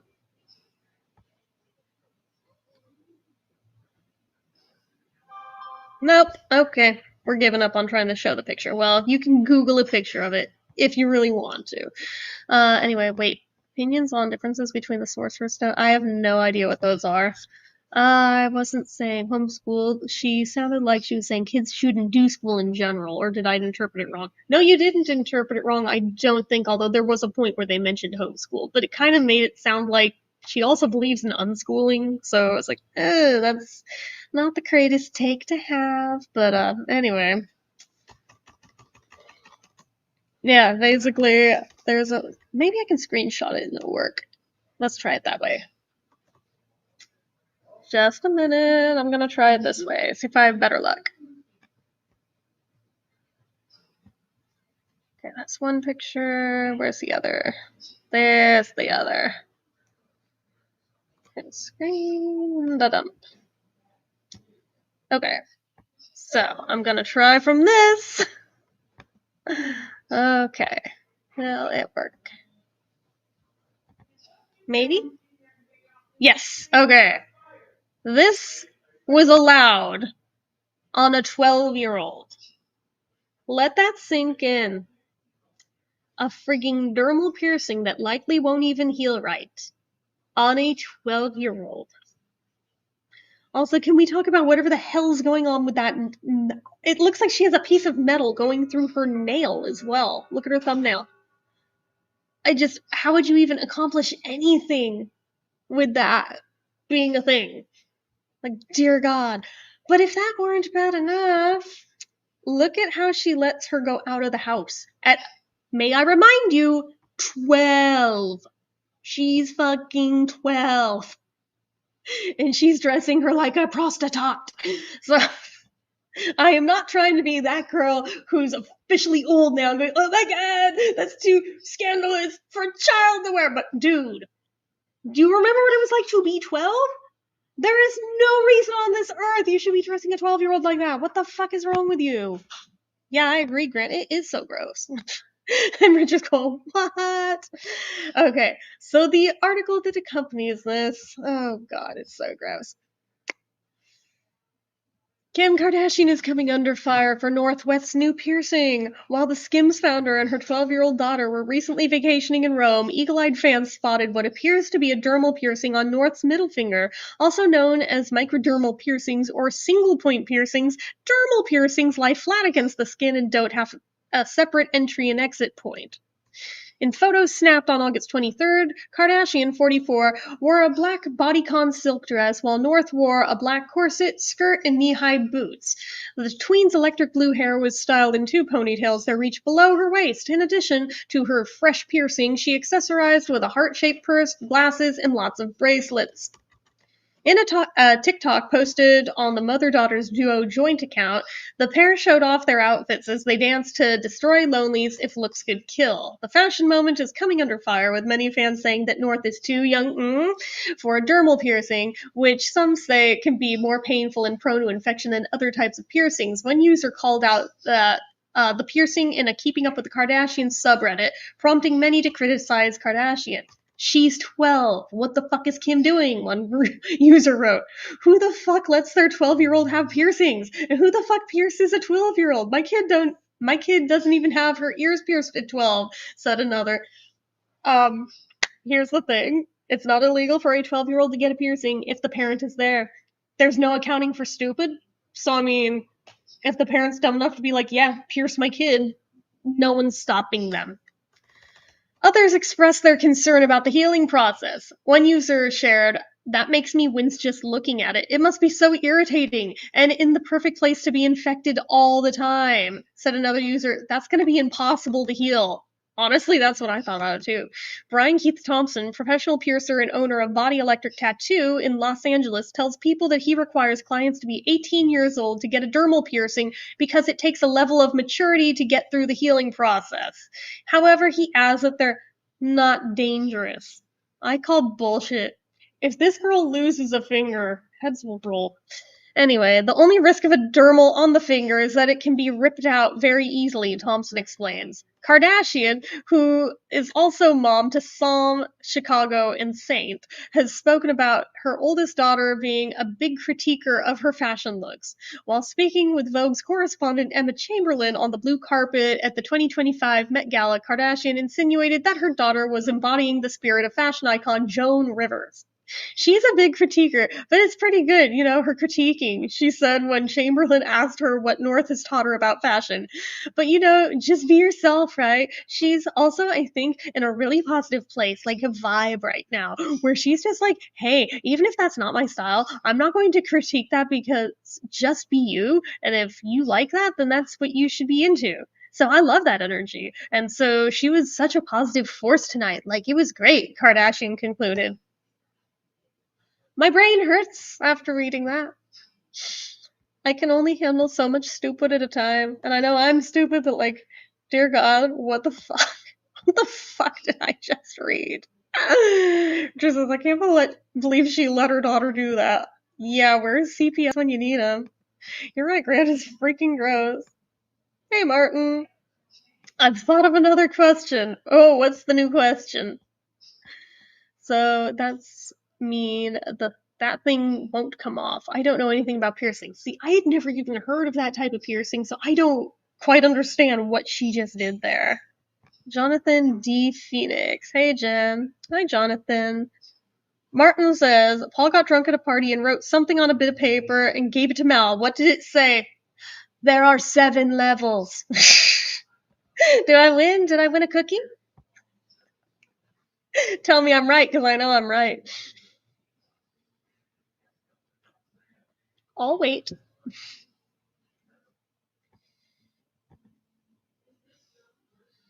I will wait. I know I'm right. Martin just confirmed it. Yes. Thank you. See, I know my shit when it's certain things. Anyway, so the next one is a little bit scary. Yeah, from Politico magazine. The AI doomsday machine is closer to reality than you think. Yeah, not gonna lie, that definitely caught my attention with that headline. So Jacqueline Schneider saw a disturbing pattern and she didn't know what to make of it. Last year, Schneider, director of the Hoover Wargaming and Crisis Simulation Initiative at Stanford University, began experimenting with wargames that gave the latest generation of artificial intelligence the role of strategic decision makers. In the games, 5 off-the-shelf large language models, or LLMs, OpenAI's ChatGPT 3.5, GPT-4 and GPT-4 Base, Anthropic's Claude 2, and Meta's Llama 2 Chat were confronted with fictional crisis situations that resembled Russia's invasion of Ukraine or China's threat to Taiwan. The results? Almost all of the AI models showed a preference to escalate aggressively, use firepower indiscriminately, and turn crises into shooting wars, even to the point of launching nuclear weapons. The AI is always playing, Curtis LeMay, says Schneider, referring to the notoriously nuke-happy Air Force general of the Cold War. It's almost like the AI understands escalation, but not de-escalation. We don't really know why that is. If some of this reminds you of the nightmare scenarios featured in blockbuster sci-fi movies like The Terminator, War Games, or Doctor Strangelove, well, that's because the latest AI has the potential to behave just that way someday, some experts fear. In all 3 movies, high-powered computers take over decisions about launching nuclear weapons from the humans who designed them. The villain in the 2 most recent Mission Impossible films is also a malevolent AI called the Entity that tries to seize control of the world's nuclear arsenals. The outcome in these movies is often apocalyptic. The Pentagon claims that won't happen in real life, that its existing policy is that AI will never be allowed to dominate the human decision loop that makes a call on whether or not to, say, start a war, certainly not a nuclear one. But some AI scientists believe that the Pentagon has already started down a slippery slope by rushing to deploy the latest generations of AI as a key part of America's defenses around the world. Driven by worries about fending off China and Russia at the same time, as well as by the other global threats, the Defense Department is creating AI-driven defensive systems that in many areas are swiftly becoming autonomous, meaning they can respond on their own without human input and move so fast against potential enemies that humans can't keep up. Despite the Pentagon's official policy that humans will always be in control, the demands of modern warfare, the need for lightning-fast decision-making, coordinating complex swarms of drones, crunching vast amounts of intelligence data, and competing against AI-driven systems built by China and Russia mean that the military is increasingly likely to become dependent on AI. That could prove true even ultimately when it comes to the most existential of all decisions, whether or not to launch nuclear weapons. The fear is compounded by the fact that there is still a fundamental lack of understanding about how AI, particularly the LLMs, actually work. So while the Pentagon is racing to implement new AI programs, experts like Schneider are scrambling to decipher the algorithms that give AI its awesome power before humans become so dependent on AI that it will dominate military decision-making even if no one ever formally gives it that much control. The Pentagon's own Advanced Technology Laboratory has launched a $25 million program to figure out if it can deliver mathematical guarantees for AI reliability in various military scenarios. Most troubling to experts on AI and nuclear weapons is that it's getting harder and harder to keep decisions about targeting and escalation for nuclear weapons separate from decisions about conventional weapons. I've heard combatant commanders say, hey, I want someone who can take all the results from a war game and when I'm in a crisis scenario, tell me what the solution is based on what the AI interpretation is, says Schneider, a self-described geriatric millennial and mother of 2 who, along with many of her university colleagues, is worried about how fast the shift to AI is happening. In the heat of a crisis, under pressure to move fast, her fear is that it will be easier for those commanders to accept an AI suggestion than to challenge it. In 2023, the Department of Defense updated its directive on weapons systems involving the use of artificial intelligence, saying that appropriate levels of human judgment over the use of force are required in any deployment. But critics worry that the language remains too vague. The directive, called 3000.9, also includes a waiver if a senior defense official decides to keep the system autonomous. The humans, in other words, can decide to take themselves out of the loop. In that DoD directive, crucially, does not yet apply specifically to nuclear weapons, says John Wolfstall, director of global risk at the Federation of American Scientists. There is no standing guidance, as far as we can tell, inside the Pentagon on whether and how AI should or should not be integrated into nuclear command and control and communications, Wolfstall says. The Pentagon did not respond to several requests for comment, including on whether the Trump administration is developing updated guidance on nuclear decision making. A senior administration official said only the administration supports the need to maintain human control over nuclear weapons. AI experts and strategic thinkers say that a big driver of this process is that America's top nuclear adversaries, Moscow and Beijing, are already using AI in their command and control systems. They believe that the United States will need to do the same to keep up as part of an intense global competition that resembles nothing so much as the space race of the early Cold War. This could ultimately include a modern variation of Cold War concept, a dead hand system that would automatically retaliate if the US were nuked and if the president and his top officials killed. Now it is actually being discussed, if only by a minority. To maintain the deterrent value of America's strategic forces, the United States may need to develop something that might seem unfathomable, an automated strategic response system based on artificial intelligence, one defense expert, Adam Lothar, vice president of research at the National Institute for Deterrence Studies, concluded in a controversial article on the War on the Rocks website called America Needs a Dead Hand. Admittedly, such a suggestion will generate comparisons to Doctor Strangelove's Doomsday Machine, War Games' War Operation Plan Response, and the Terminator's Skynet, but the prophetic imagery of these science fiction films is quickly becoming reality, wrote Lothar and his co-author Curtis McGiffin. What's more, there's evidence that Russia is maintaining its own dead hand, a system called Perimeter that was developed during the Cold War and can automatically launch long-range nuclear missiles if the country's leaders are thought to have been killed or incapacitated. I believe it is operational, former Deputy Defense Secretary Robert Work says in an interview. As of last year, China will still be rejecting a call by Washington to agree that AI won't be used to decide on launches of its own expanding nuclear forces. This is worrisome in part because rapidly improving conventional weapons like hypersonic missiles can now more easily take out China's, Russia's, and the United States' C3I systems, jargon for nuclear command, control, communications, and intelligence.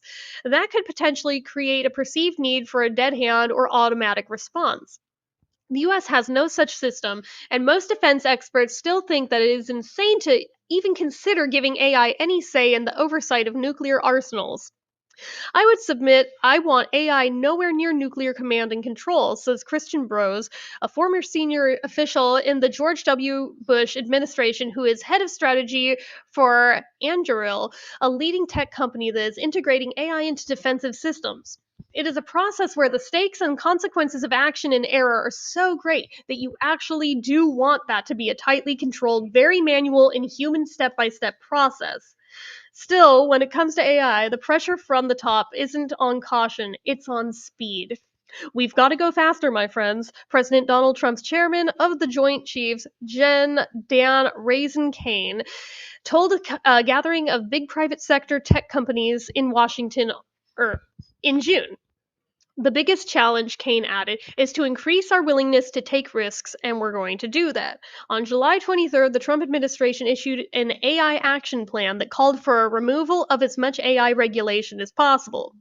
Such a headlong rush into the new era of autonomous systems worries AI skeptics. The Pentagon bumper sticker saying humans must be in the loop is all well and good, but what do we mean by it? We don't know what we mean by it, says Wolfsfall.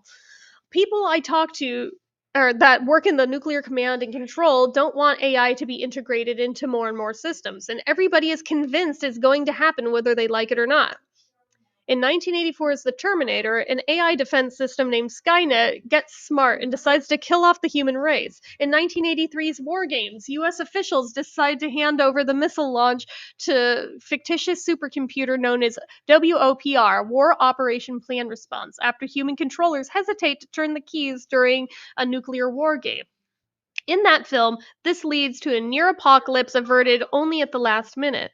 In contrast, the way AI is gradually being integrated into U.S. strategic defense today poses more subtle risks. The Pentagon is experimenting with AI, especially ChatGPT, to integrate decision-making from all service branches and multiple combatant commands in a variety of combat scenarios.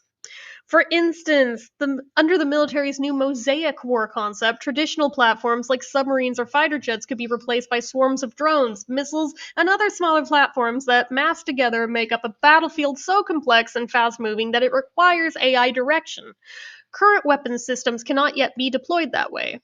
Cyber attacks are another place where the Pentagon thinks AI could be helpful. In the event of a foreign cyber attack on the U.S. infrastructure, which is said to be part of China's war plans, the speed of hands on a keyboard is just not going to be fast enough to respond, says Kathleen Fisher, director of the Information Innovation Office at the Defense Advanced Research Projects Agency, or DARPA. The DoD is also building new generations of drone ships and planes that run increasingly on their own under its Replicator program. Earlier this year, the Pentagon's Defense Innovation Unit, which focuses on acquiring top-end commercial technologies for military use, awarded San Francisco-based Scale AI a contract for its Thunderforge initiative, a project designed to deploy artificial intelligence in operational and theater-level planning. That will allow commanders in the field to use AI to look at multiple different courses of action, not just one or two, and at an incredible pace, says Thomas Horan, DIU Director of AI and Machine Learning. For now, all these programs and initiatives are being pursued separately and not part of a larger strategy. Many of them deploy a more basic form of AI, so-called classifier or predictive models that have been in use for decades and power familiar things like spam filters, cybersecurity, weather forecasts, and financial data analysis. These systems aren't large language models that interact with humans and hallucinate the way GPTs can, but LLMs and so-called agentic AI, which makes decisions on its own without being prompted, are going to play a much more prominent role going forward. Vice Administrator Frank Whitford, director of the National Geospatial Intelligence Agency, which collects and analyzes intel for combat support from the air, has pronounced 2025 the year of AI and declared recently that 2026 is going to take it to another level. Jesus Christ, I'm terrified. In June, Whitford announced that Project Maven, the Pentagon's flagship AI-driven object detection and analysis platform, will begin to transmit 100% machine-generated intelligence to combatant commanders. No human hands actually participate in that particular template and that particular dissemination, he said. That's new and different. He added, "We want to use it for everything, not just targeting." Maven is expected to begin incorporating the latest LLMs, according to Bill Voss, Chief Technology Officer at Booz Allen, a defense contractor that played a major part in developing the project. What that means is that rather than just analyzing data and determining the presence of, say, a platoon of enemy tanks, as the old system did, the new system will be able to assess whether that platoon is conducting a flanking maneuver in pursuit of an attack, and even recommend countermoves. All of these AI systems are intended to reduce, not increase, threats to the US and to bolster its position as the dominant power on the planet, officials say. One new major defense contractor, Rhombus Power, was credited with using generative AI, or GPT, to predict Russia's invasion of Ukraine with 80% certainty 4 months in advance by analyzing huge amounts of open source data, including satellite imagery. It is now contracting to give Taiwan similar early warning capability against China, says its CEO, Anshuman Roy. Rhombus officials say that they also provided critical help to India in de-escalating the brief but alarming India-Pakistan conflict earlier this year by, example, identifying activity at Pakistani bases that could have been mistaken for nuclear arms escalation. Both nations are nuclear armed, but was not. Roy told me Rhombus is also using GPT to create bots that will give decision makers insight into foreign leaders' thinking. What would I never say his name right. Xi Jinping say if he's under certain circumstances? We can make some educated guesses about that and what that would lead to, and that's very powerful, Roy says. In short, things move so fast on modern battlefields that without AI, humans can't keep up, he and others say. Only AI, for example, can counter AI-generated deepfakes and disinformation, which is already being used by Russia and other US adversaries.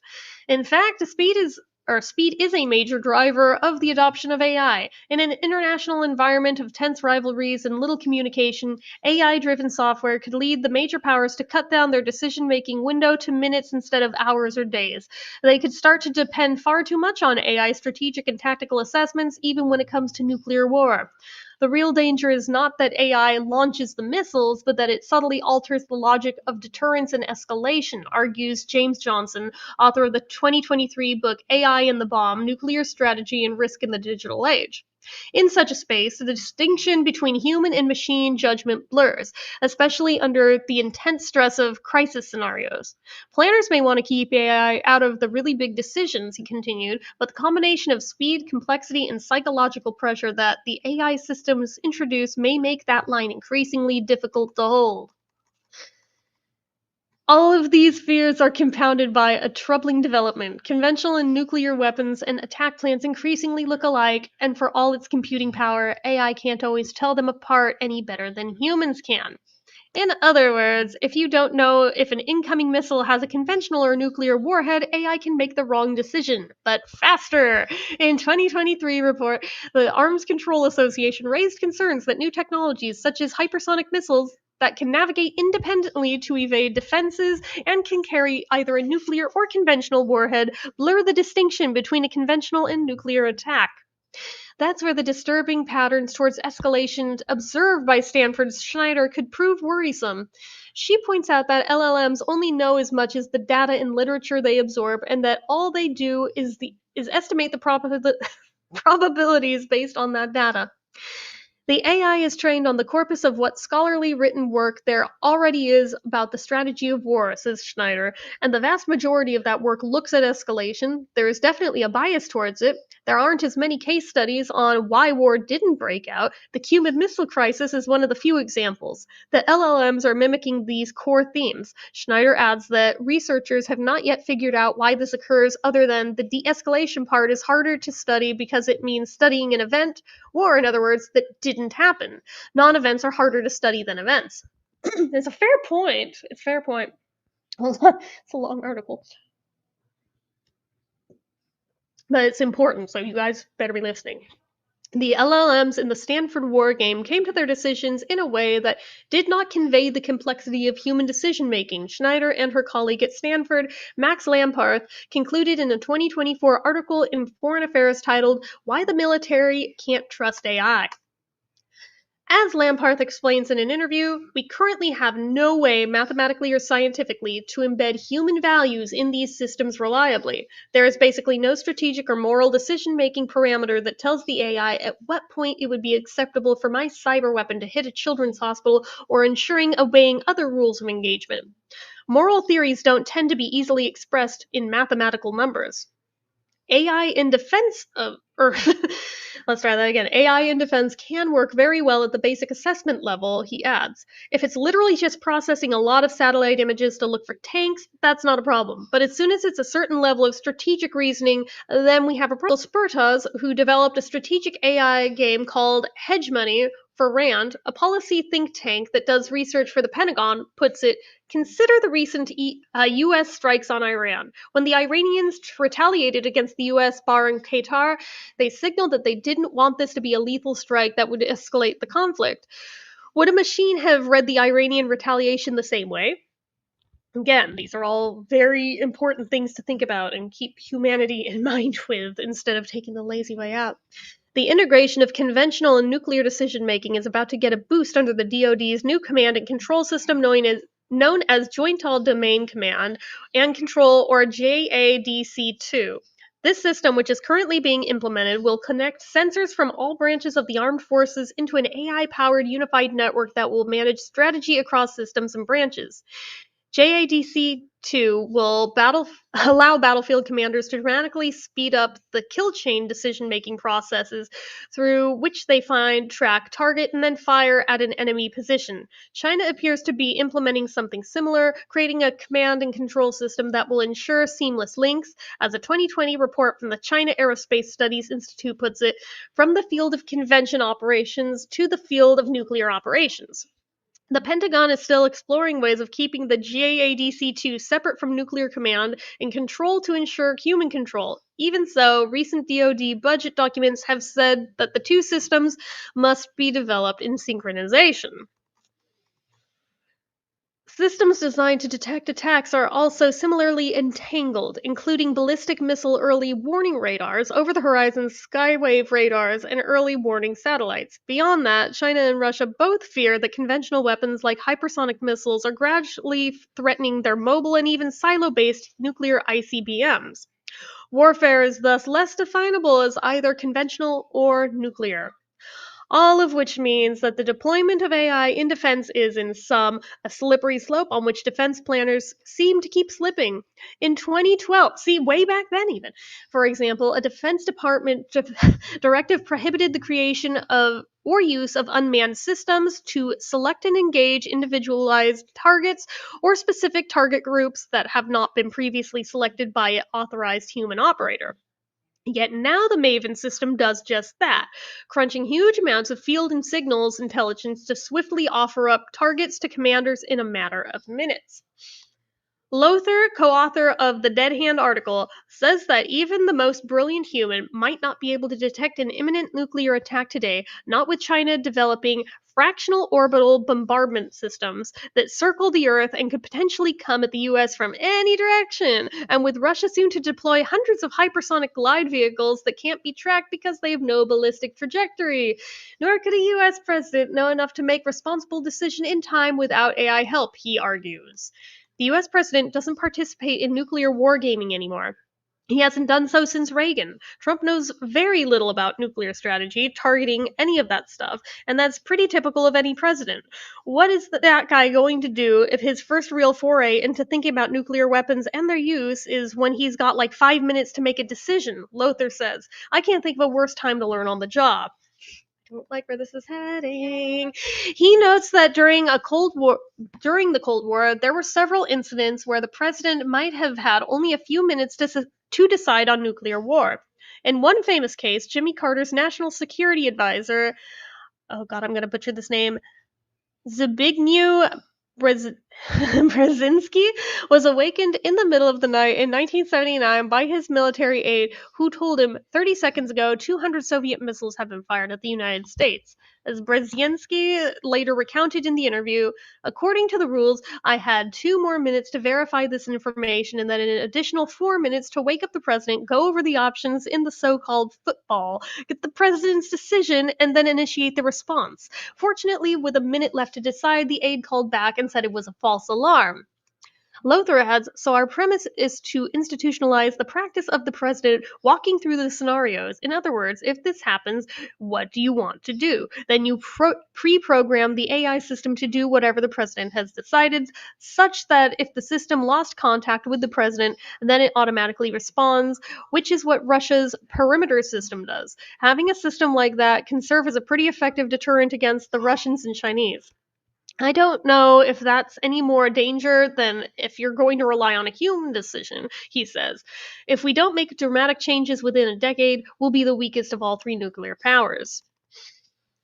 And see, that's what scares me. It's just like, yeah, you kind of do have to keep up to have any skin in the game, to have any type of competitive edge.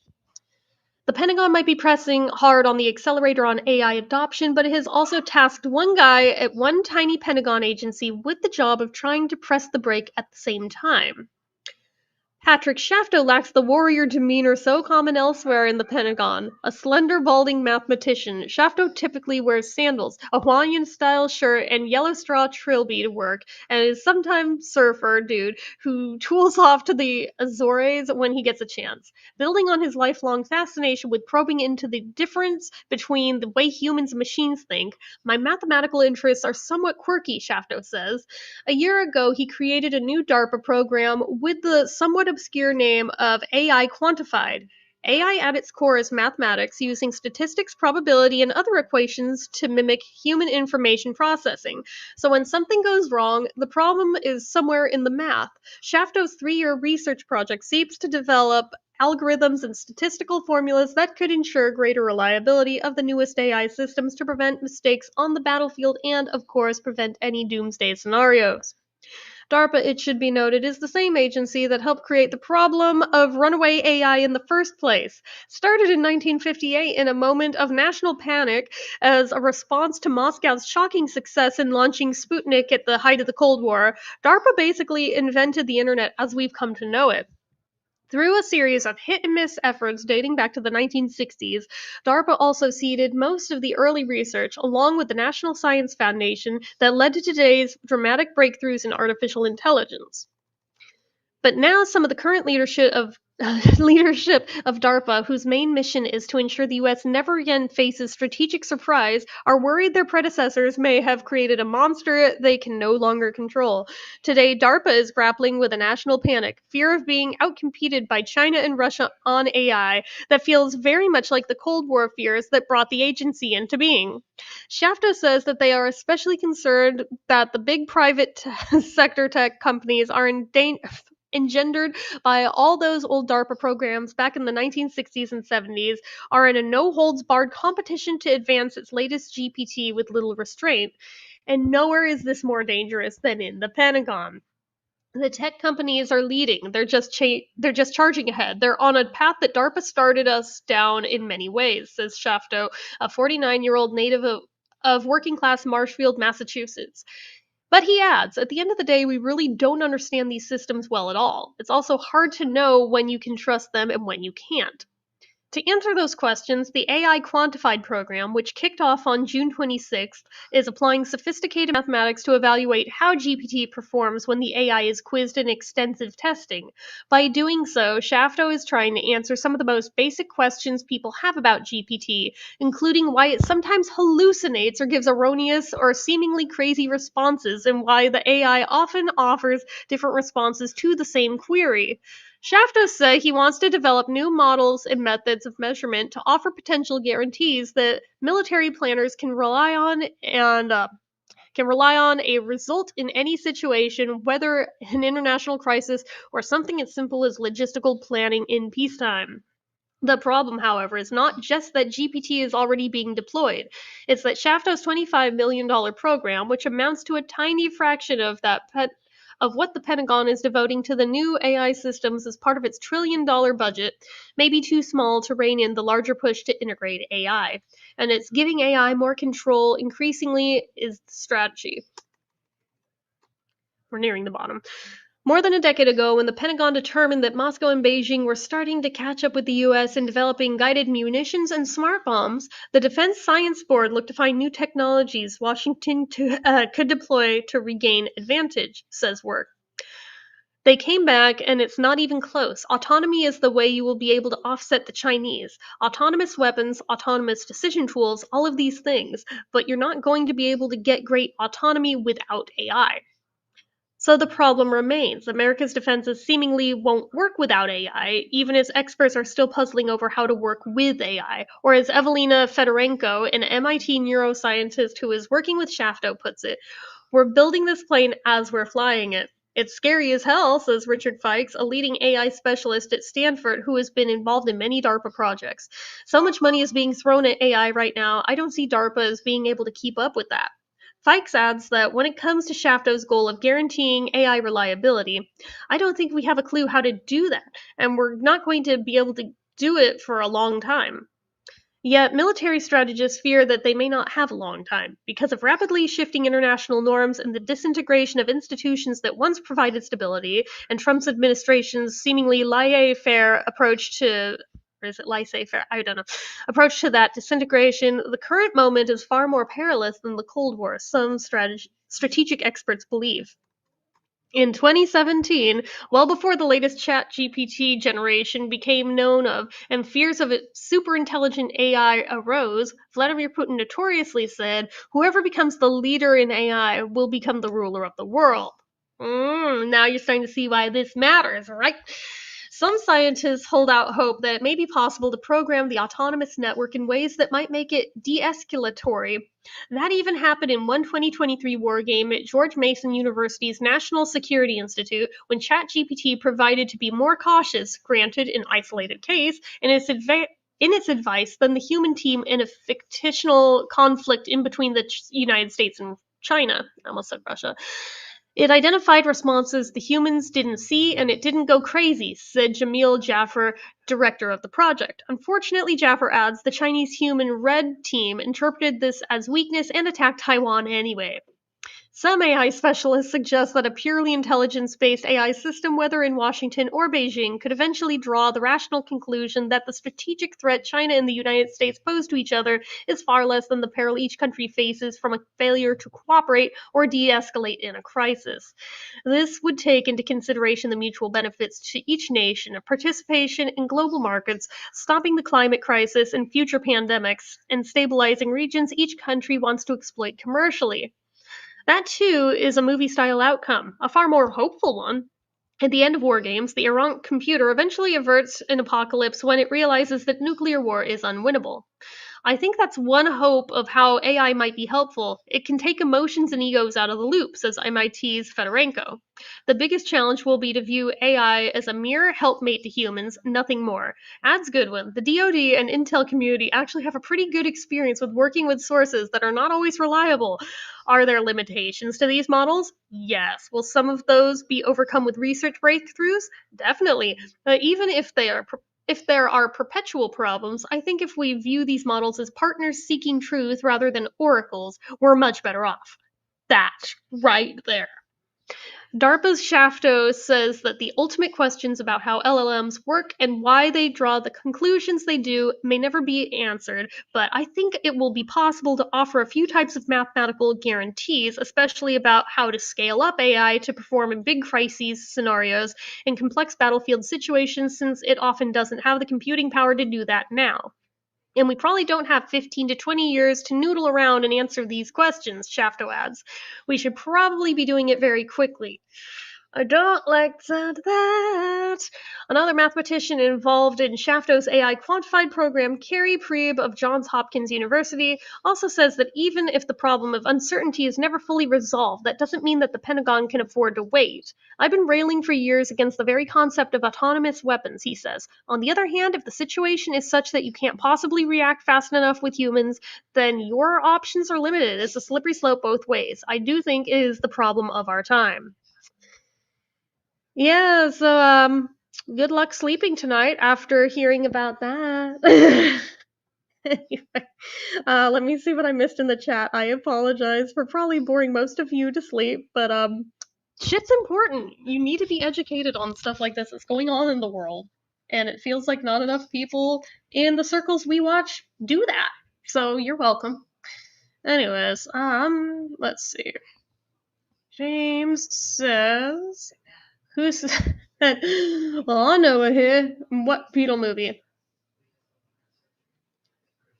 God, I am blanking right now. I'm ashamed of myself. I should know that. I think George said it. Was it Help? Anyway. I'll stick with Medieval, Total War, GTA Vice City. It's a lot safer that way, I'll tell you that. It's starting to feel like Tropico is coming to real life.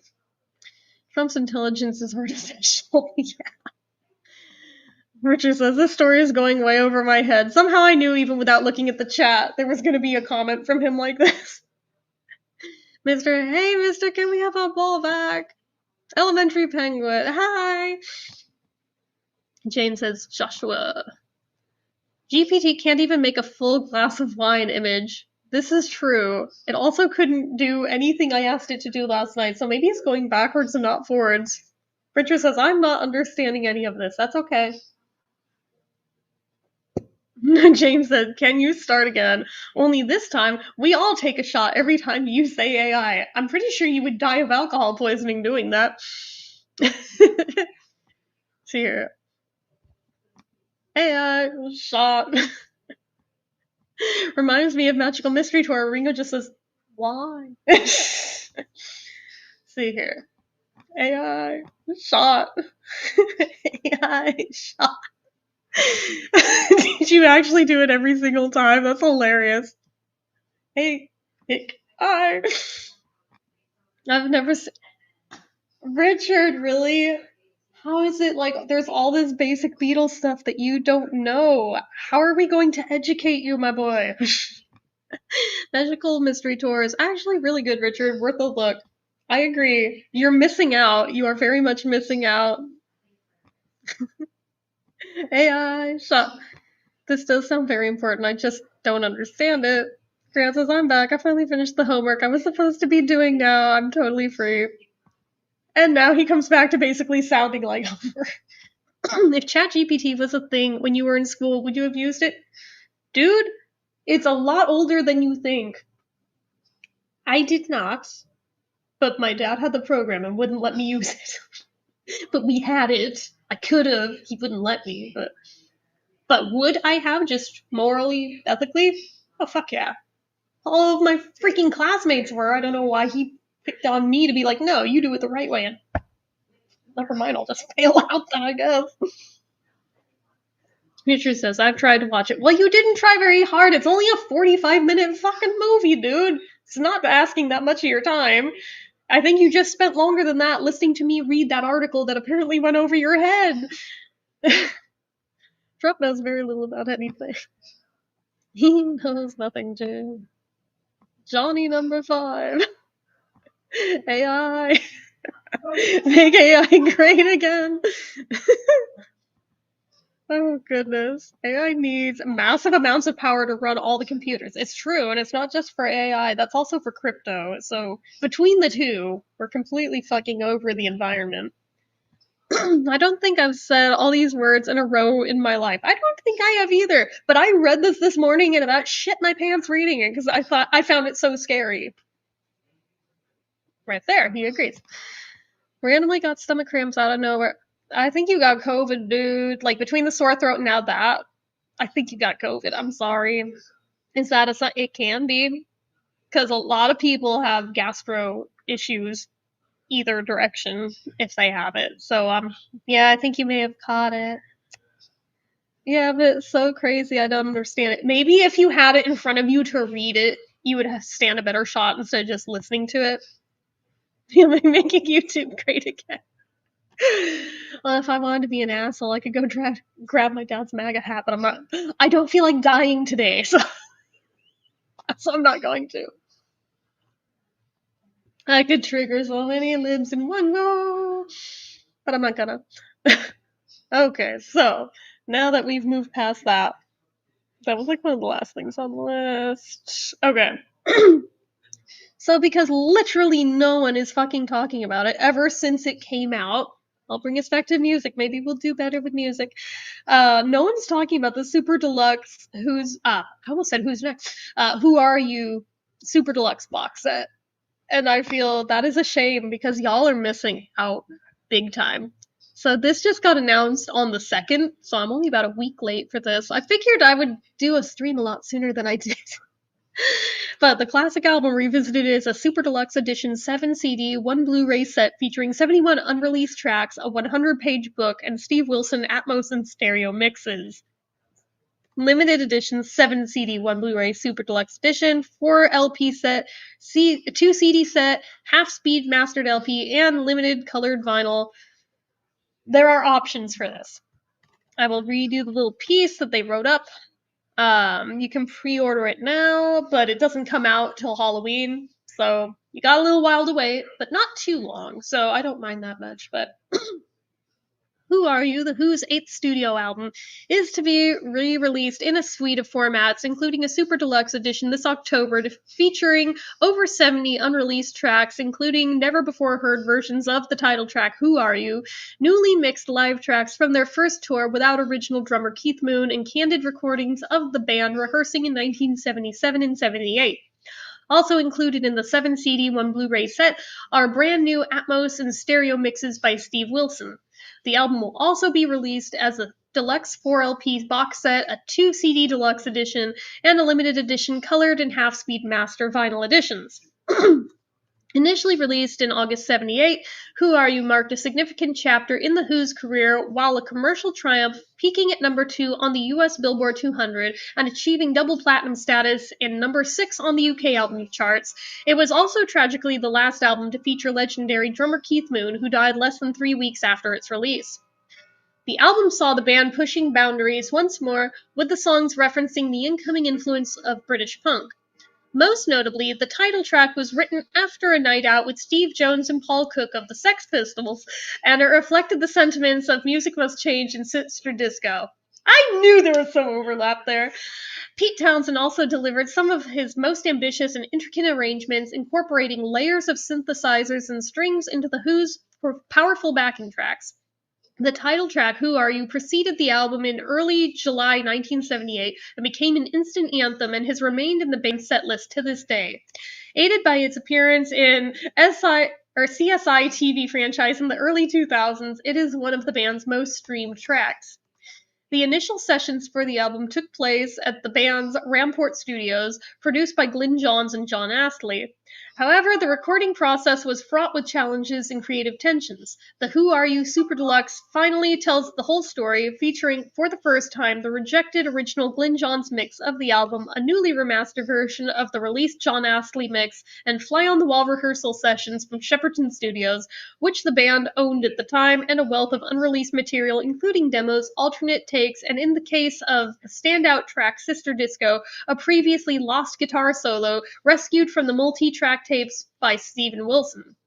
In 1978, the album was seen as a return to form for The Who, and anticipation for a tour to support the album was high.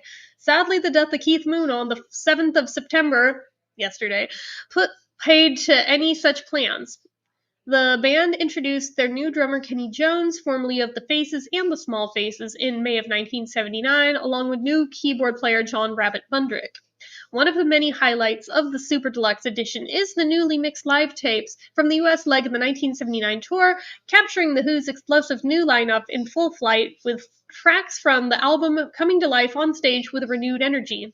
The band sustained that momentum into the new decade with the epic film project The Kids Are Alright, the Quadrophenia movie, and oh my god, who the hell keeps messaging me? Stop it. The Quadrophenia movie and the multi-platinum Face Dances album in 1971. So, what is on the 7 audio CDs? CD1 is just the original album newly remastered by John Astley, but it's just the album. CD2 is the Glyn Johns mix version of the album. CD3 is sessions and demos, early run-throughs, sessions and outtakes, plus several demos by John Entwistle. CD4 is Shepperton 1978, previously unreleased tracks from the 1977 Shepperton Studios rehearsals, including Keith Moon singing I Saw Her Standing There and Barbara Ann, plus a very early live version of Who Are You from Toronto 1976. See, they had written it as far back as 76. So CD5 is Shepperton in 78 and 79.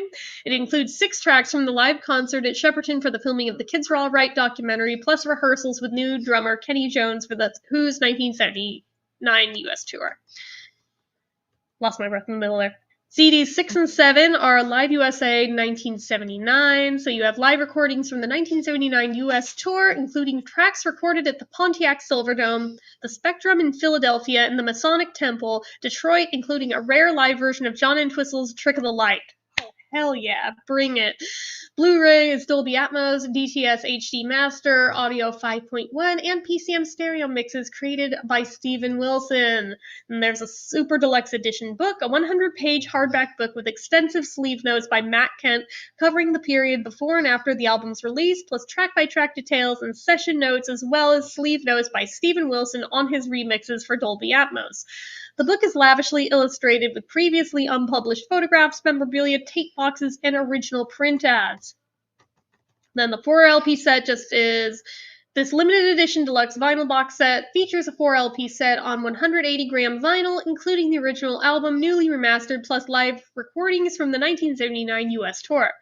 The lift top box includes 1 LP in a single sleeve and 3 LPs in a triple gatefold sleeve, together with a 28-page soft cover book. Then there's a 2 CD set. That one's just the deluxe version, regular deluxe. Pairs the original album with the newly remastered CD of tracks taken from the studio sessions, demo recordings, and live material. The 2 discs are presented in an 8-panel digipack with a 16-page booklet. Then there is the 1 LP limited edition yellow vinyl version of the album.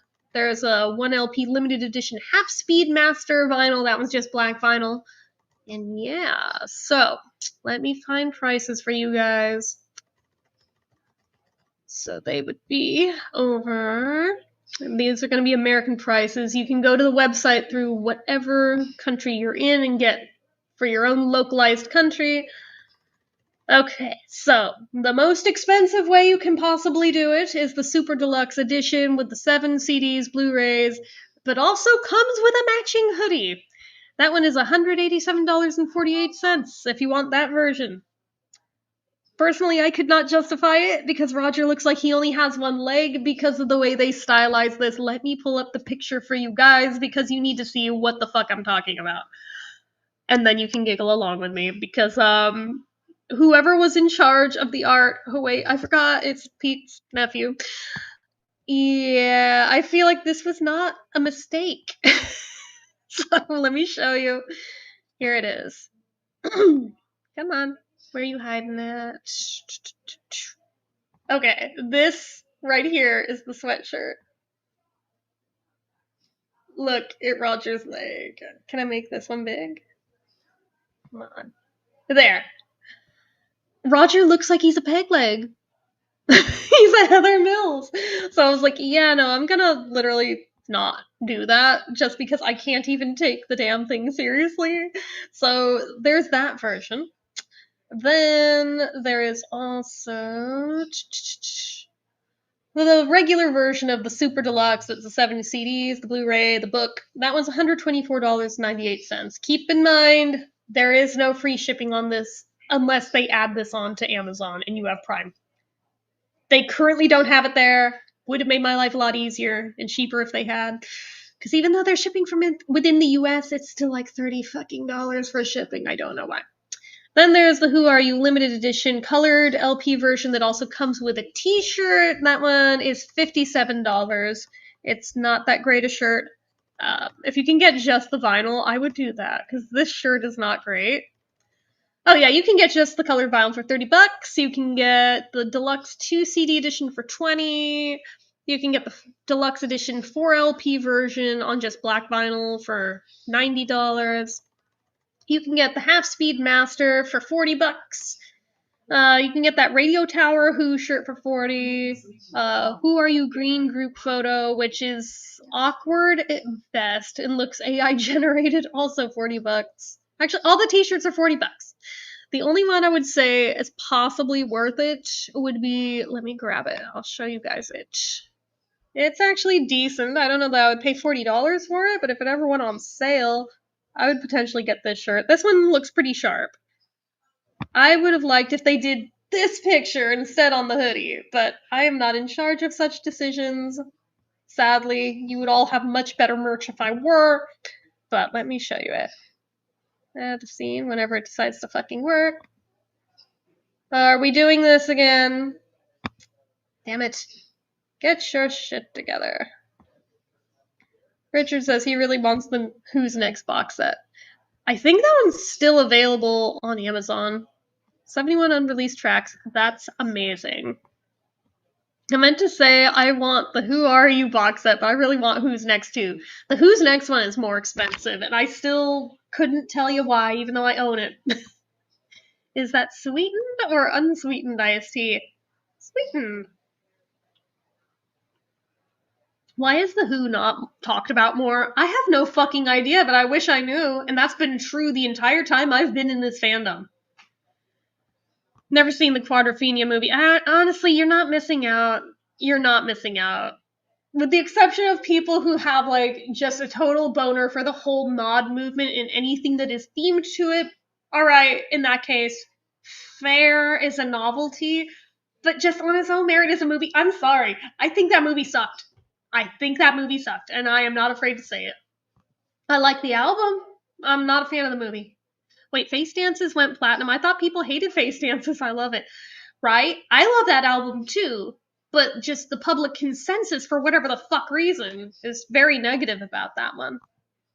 I want to hear Keith doing I Saw Her Standing There. I feel like I've heard a snippet of it before.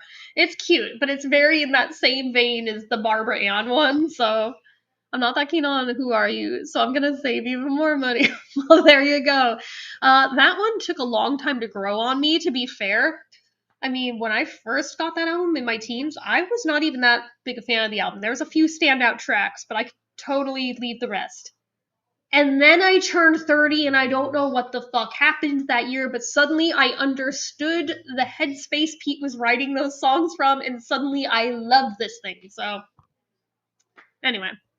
We'll stream it though. I'm keen to hear the live stuff. Oh yeah, I'm positive it'll end up on Spotify. All of them have so far, so. If I get it, I'm just gonna go with the 125 version. Yeah, that's the version I went with. If it makes me feel any better, I did not go for the one with the hoodie. I need to get a Who shirt. I don't have one. Amazon, dude. Go to Amazon. The stomach cramps are less bad now, but goddamn. My parents didn't do a good job social distancing. They kept hogging the couch. Well, I don't know what to tell you. If you're in the same house and you're breathing the same air and they have it, you're kind of fucked. Like, you can be as careful as you want. You will probably catch it. I still don't know how the fuck Kimmy managed to have it twice under this roof without us catching it from her. But when my parents got it, yeah, the rest of us were fucked, like, within days. The Jolly Roger Daltrey. I made a Photoshop of that once when I was a teenager. I wish I still had it. But I thought of that years ago. I tried to make my own pirate flag, but with Roger. Never heard Keith doing Barbara Ann either. Jesus, you haven't seen The Kids Are Alright, have you? Ringo's literally in it. Get your ass on that, Richard. That's your homework. Go track down The Kids Are Alright and watch it and report back. I didn't catch it when my mom had it in December 2023. You fucking lucked out, dude. That strain sucked balls. But I was sick at the same time as her. I had a cold for like 3 days. Yeah, I remember that, actually, weirdly. I don't know why I do, but I do. Given how much of that whole time period was a damn blur, because your mom had it when I had it. As much as that was a blur, I for some reason remember that. Yeah. He's not sure yet, but I'm pretty sure he has it from what he's told me so far. Yesterday and today, I'm like, no, not another one. You probably remember because I was sad about not seeing Daniel and Angel at school. See that? I mean, I know from the peripheral time around it, I remember, but like, I don't remember that detail for whatever reason. Angel dropped the class when I was absent. Womp, womp, womp. Isn't that always the fucking way, though? Anyway. So, was there anything else here? Oh yeah, I wasn't able to show the shirt. So actually, I'm just gonna drop a link to the shirt in question I thought was the good one. So here it is. If it'll go through, hopefully. Okay. Let me know if that link shows up. If not, I'll hop over on the YouTube side and post it. Anyways, so. Haven't seen Angel since December 22, 2023. It was last day before winter break. Sad. Never seen The Kids Are Alright either. I need to. Yes, you fucking do. That was my first exposure to The Who, was The Kids Are Alright. And solely because Ringo was in it, and I overheard it from the other room. So, yeah. I eventually went and looked, and then I was, like, immediately in love with them. So, there's that. Anyway. So that's what the shirts cost. The hoodie on its own, if you try to buy just the hoodie, is $80 goddamn dollars. There's a tote bag for $30 with the same picture as the t-shirt I liked. There's a poster for $50, but it uses the hoodie picture where Roger looks like he has a peg leg, which once again brings us back to the same frigging problem we started with. And then there's a really blank Who Are You poster that's like typography, just the title, and like a silver metallic square in the middle, like a mirror. It reminds me of the Monkees album cover head. That is exactly what it's giving. So, Richard says it's up. Oh, cool. Then watch it.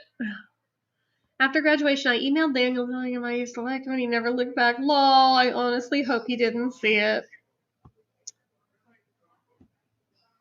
So, let's see here. I had one more story that I did forget to pull up in that window. Shit! Hold on. Let me find it. Because trust me, I think a lot of you are going to be pleased with this one.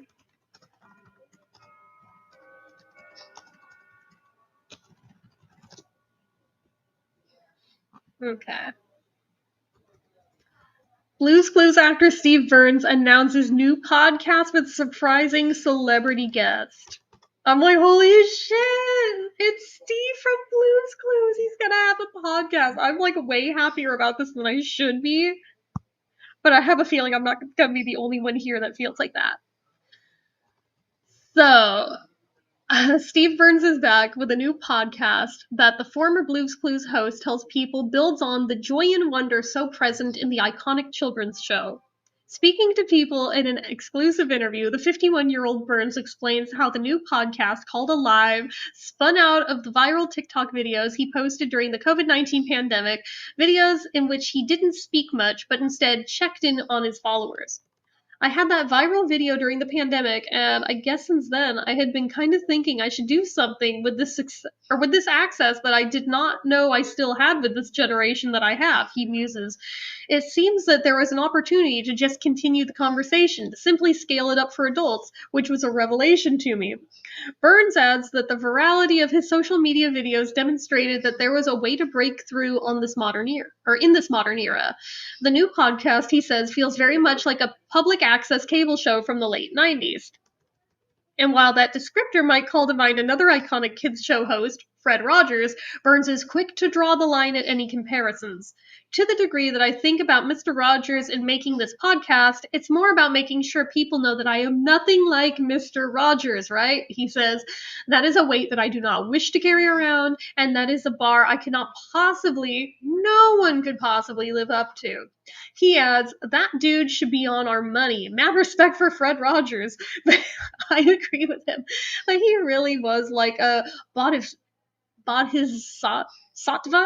Like that was his ministry, and he had wisdom to share. And I do believe that he will be remembered as much more than a children's television show host. I think he will be remembered as a great teacher of human beings, right? I'm just a neurotic bald guy who is sitting next to you, a fellow traveler on the struggle bus. Burns' new podcast, which debuts September 17th from Lemonada Media, will see him connect with guests as diverse as hospice nurses, elected officials, and celebrities. Jamie Lee Curtis is an upcoming guest, he tells people. But much like Blue's Clues, it invites the audience itself to be part of the show. It really is kind of the same thing as Blue's Clues, he says. I'm not going to be speaking to furniture, and there are no magical felt puzzle-solving puppies to be found, but this is a podcast about you, and you are the celebrity guest on every episode. I am asking your opinion. Burns adds that it took him years to recognize the significance of Blue's Clues and why it broke through the way it did. I didn't even realize how cool Blue's Clues was until I really started thinking about it in hindsight all these years later, but it always was about running around with joy and wonder and making an attempt to lead an examined life, he says. About looking around your universe for little bits of information that lead to greater understanding, and then you sit down in a chair with your homie and think about it and talk about it, and that is exactly what this podcast does. So in a way, it's just scaling. Blue's Clues, he adds, was always about the important stuff, and the important stuff used to be shapes and colors and letters and numbers and vegetables and graham crackers and stuff, and now it's student loans and oh my god, my parents are old and sick and I'm terrified, and why does money freak me out, and what is the future of truth, and you know, all the stuff that we're all wrestling with all the time and don't always think critically about. I like him. Burns tells people that fans of Blue's Clues often say that he served as a formative part of their childhoods. They tell me that I raised them, which I didn't, but it's an interesting thing that they feel that way. We are relating to media. We are absorbing it into our DNA, he says. And that's why I think it's imperative that we start showing up as people and start remembering that there's a human person on the other side of the screen, always, and that a person has a fragile human soul. He continues, and I personally believe that we have a certain responsibility to those fragile human souls. I think that this technology is about to swallow us whole. I can't imagine we'll just put it away, but we need to humanize it in some way. The first 2 episodes of Alive will be available on Wednesday, September 17th, with new episodes released weekly on all platforms and video available on YouTube. I am so stupidly excited for this. I don't even know where to begin on that. Let's see. Richard says, I never even knew about the Quad movie or the Kids Are Alright movie until your Who tag last year. And you call yourself a fan, Richard. Yay, Steve. I loved Blue's Clues when I was little. Dude, I wasn't even so little when it came out, and I still loved Blue's Clues. God bless Mr. Rogers, and he is from Pittsburgh. Yes, I loved Mr. Rogers. I'm interested to listen to this. I am too. Like, that and Smartless are like my 2 podcasts. Well, I mean, I say that as if the one has started, but it's like I can tell already that's going to be like the other staple one. Like every Monday, a new Smartless episode drops. That's the one with Jason Bateman, Will Arnett, and Sean Hayes. Do not remind me of my old shame with Sean Hayes, please and thank you. But I always listen to that every Monday morning. So whatever day, I guess Wednesdays is going to be the day of the week for Steve Burns. So I'm pretty stoked that there's going to be that to look forward to. James wants me to sing the song, doesn't he? I'm not gonna get up and go get the mailbox, but here's a mail, it never fails. It makes me wanna wag my tail. When it comes, I wanna wail. Mail. There you go. Happy? Okay.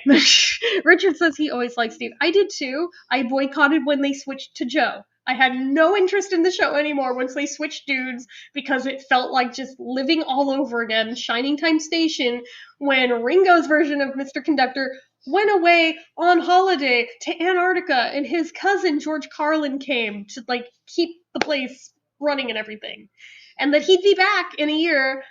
And a year came and went, and Ringo never came back. And they switched Mr. Conductors a couple more times, and Ringo never came back. I still insist my trust issues and abandonment issues started with Ringo. Anyway. Wait, Will has a podcast. Dude, I have linked you to episodes of that podcast before. What the fuck are you talking about, Richard? Yeah, that's the Smartless podcast. I linked you to the McCartney one and the Ricky Gervais one. What the fuck? I asked for a Jamba Juice smoothie. I hope it helps. Well, I mean, the vitamins can't hurt, whether you're sick with COVID or something else. The cold will help. Acidity from the fruit might burn some depending which things you had put in it. So hopefully it feels good though. The cold should probably like outweigh the acidity, so I think you'll be okay. Okay, I can't forget stuff. All right. Anyway, so I was gonna say today I learned, but now it's not today anymore. This is a few days ago now because I thought I was doing the stream a few days ago. But we'll still call it Today I Learned anyway. Today I learned Paul McCartney was the last Beatle to go vegetarian, even though he's the one that gets all the fucking credit for it. And this blew my friggin' mind, and I was texting everybody this as I absorbed this knowledge, because I was like, what the fuck? How did I not know this fact until today? Because there was like, in my Beatles news alerts on Google, yes, I am that nerdy, I have them for all of my faves, which is why I get 20 million bazillion emails a day. This freaking Google news alerts going off nonstop all the time. I should make an email just for those. I digress. So, I saw on there was this article about what George Harrison's favorite sandwich was. And I was like, not a question I ever would have thought to ask in a million years, but now that you've put it out there that you know what it was, now I want to know it. So I click it, and it goes into George's history of being a vegetarian since 1965, and you can probably hear the record scratch noise and like, bitch, say what? He was veggie since 65? I guess I never paused and thought about this before. I knew all 4 of them were, but I never stopped and thought about the timelines on any of them except for Paul. So with Paul, I knew it was like early 70s, although other sources are claiming 75, whatever. That's fine. I don't even care. But George, apparently 65. Because of the Hindu beliefs and everything, and all the influence there makes sense, although I didn't know that would be applicable in 65. I thought that happened after India, but whatever. So, fine. So then I looked for Ringo. When did he go veggie? Also, 1965, after they toured Spain, and he took in a bullfight while he was there, and he was so horrified by the carnage he just couldn't with meat anymore after that. I can't say I blame him. Also, oh my god, I love my sweet sensitive boy. John wasn't like a true strict vegetarian. He wasn't a true anything diet because he was kind of indecisive and inconsistent, but his brand of vegetarianism was pescatarian anyway, so he still ate fish. That's fine.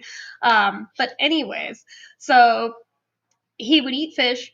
He would kind of oscillate between the macrobiotic diet, which he would do like 10 days of eating like nothing but rice. And only at that point he would eat a modest amount of meat, and he would try to balance his diet out like that. So it still made sense. And I mean, before anyone criticizes it, that makes sense to me as somebody who has tried on and off over and over and over again since I was 14 to go vegetarian. And no matter how vigilant I am about other sources of protein, I end up anemic every freaking time. And eventually I have to eat some meat somewhere just to hit a quick reset and then go back into it. I get it. Maybe he was doing that without realizing that was the reason he was doing that. But anyway, the irony, the last thing he ever ate was a roast beef sandwich. But that also makes sense because think of the time frame. He was in New York City. His whole quote was if he was like eating out at a restaurant, just like on the go, he would usually have something with meat because it was more convenient. Again, makes perfect sense because there wasn't anywhere near the reach of vegetarian options back then as there are now. So it was a lot harder to find something quick and easy that was veggie back then. I get that. Makes total friggin' sense to me. So he may not have been as strict with it as the other three, but he still counted himself amongst them. Fine. But even it started in the 60s. So it's like, Paul was really the last one. Yet he's the one that gets the credit. He was the one that did all the stuff with PETA. Just the irony. And I was so mind blown by this that, like I said, I messaged this to freaking everyone I knew practically that I thought would even half give a shit about it. Because I was just like, wait, I feel gaslit right now. But I found various sources on all of them that back all of this up. So I was like, oh shit, what do you know? Anyway, let's see here. It's a strawberry wild one. Well, I don't know what else beyond strawberry is in there, but I know strawberry can be a little acidic. Not horribly. It's not as bad as a citrus fruit. So, I mean, you'll probably be fine. We have Blue's Clues here, too. I love Blue's Clues. And we just addressed this. Go to the next one. Do you remember when there was a rumor Steve died? Yes, I do remember that, actually. And I was really upset by it. Thankfully, it got fact-checked and debunked pretty quickly, so at least that was a thing. But, oh my god, I was so upset initially over it, because I was like, no, not Steve! Steve doesn't deserve to die with a man! Yeah, it was like a whole ass thing. But anyway, oh, looky, we got a no-no for a couple bucks. Thank you, and hi, Nicholas. Unfortunately, you came in right towards the tail end, but I wish I could be vegetarian. I've tried and I can't. Exactly. It's like, I can at least semi-do it, but I can't do it quite 100% of the time. I can do it about 75% veggie, 25% carnivorous. I can do it that way. Maybe even 80-20. I could probably do it in about that ratio, but anything more than that, I end up anemic every fucking time, and it's like, I've come to realize I have to, bare minimum, have it at least once or twice a week. Bare minimum. Otherwise, anemia. Doesn't matter what supplements I take, doesn't matter how much protein from non-meat sources, doesn't matter. I've done all of it. I've seen dietitians, I've done the whole gamut. Happens every time. So I'm like, alright, I know what's right for me and my body, and that happens to be sometimes having meat. So I try to minimize it, but if it were up to me in a perfect world where that weren't a problem, I would be fully without question. I do too, Richard. I do too. Yeah. Well, yeah, we've been going for a few hours. I don't even see what the runtime is on the. Oh wait, I do 2.5 hours. So, I mean, I went through a lot more topics than I originally planned on because originally I was only planning on doing 10. So, Hope you do another one soon. Oh, like I said, it depends on how quickly I get to like 10 topics I want to cover. I can have more than that by the time I actually do it, but I mean, bare minimum, I like to have 10 because in case no one shows up and no one said shit, I like to feel like I've still accomplished something with my time. That might be why John looked old at 40. I'm not sure that it was that diet so much as it was just he kind of was struggling with eating disorders on top of already like kind of being in a starvation crash fad diet. So between the two, yeah, the sunken in face aged him big time because if he had some weight on him, yeah, that forgives a lot. So Paul's not completely veggie, though, is he? Yeah, there have been at least a couple of incidences where there is photo proof he's been busted as making exceptions here and there, and you know what? We don't judge. We don't judge. The only reason we might judge is because if somebody on his touring crew so much as wears a leather belt, they're immediately fired. So I judge a little bit, but only because of that. If he weren't being a fucking hypocrite about it, no one would care.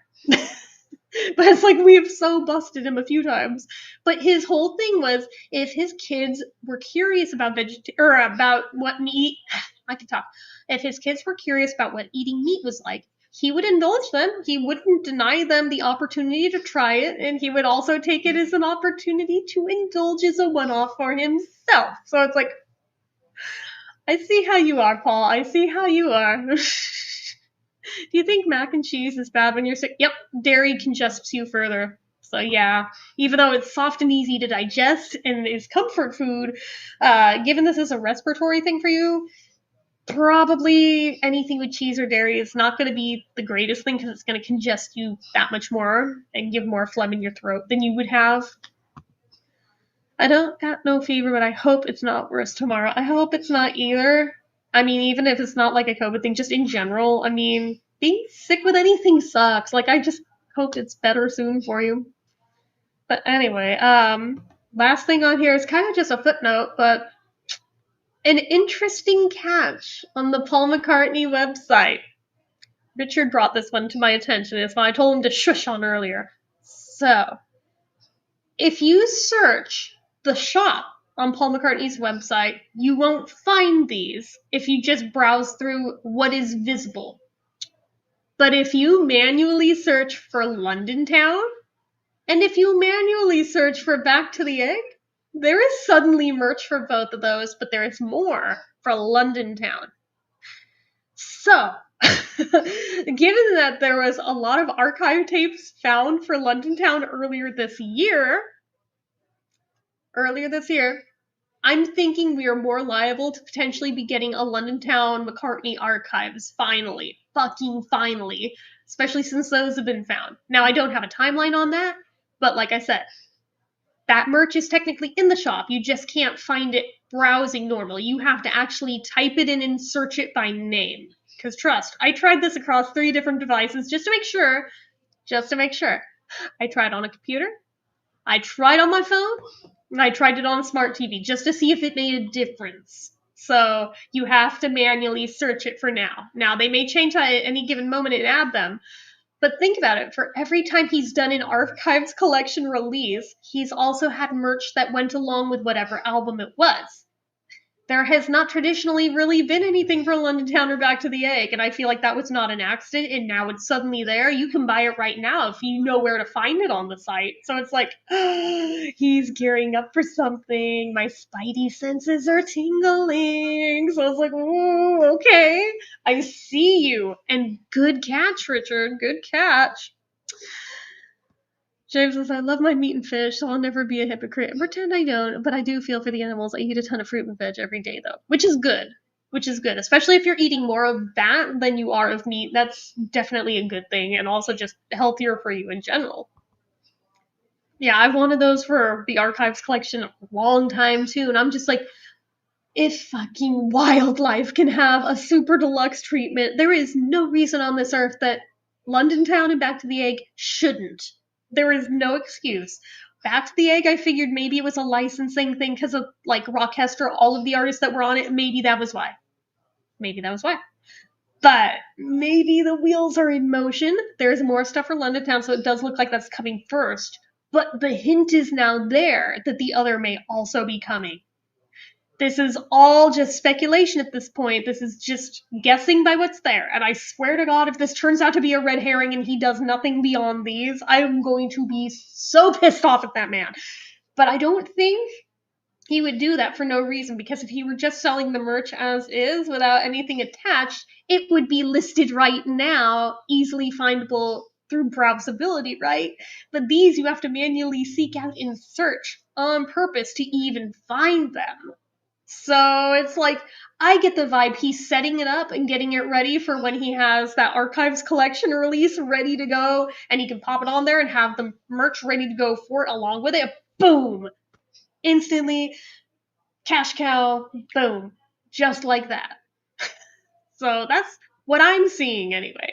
Could I be wrong? Absolutely. But by just observation and by his own patterns of how he's released things before, I think we are on the cusp of getting stuff from him. So, anyways, let me catch the comments, but we're gonna wind this down here.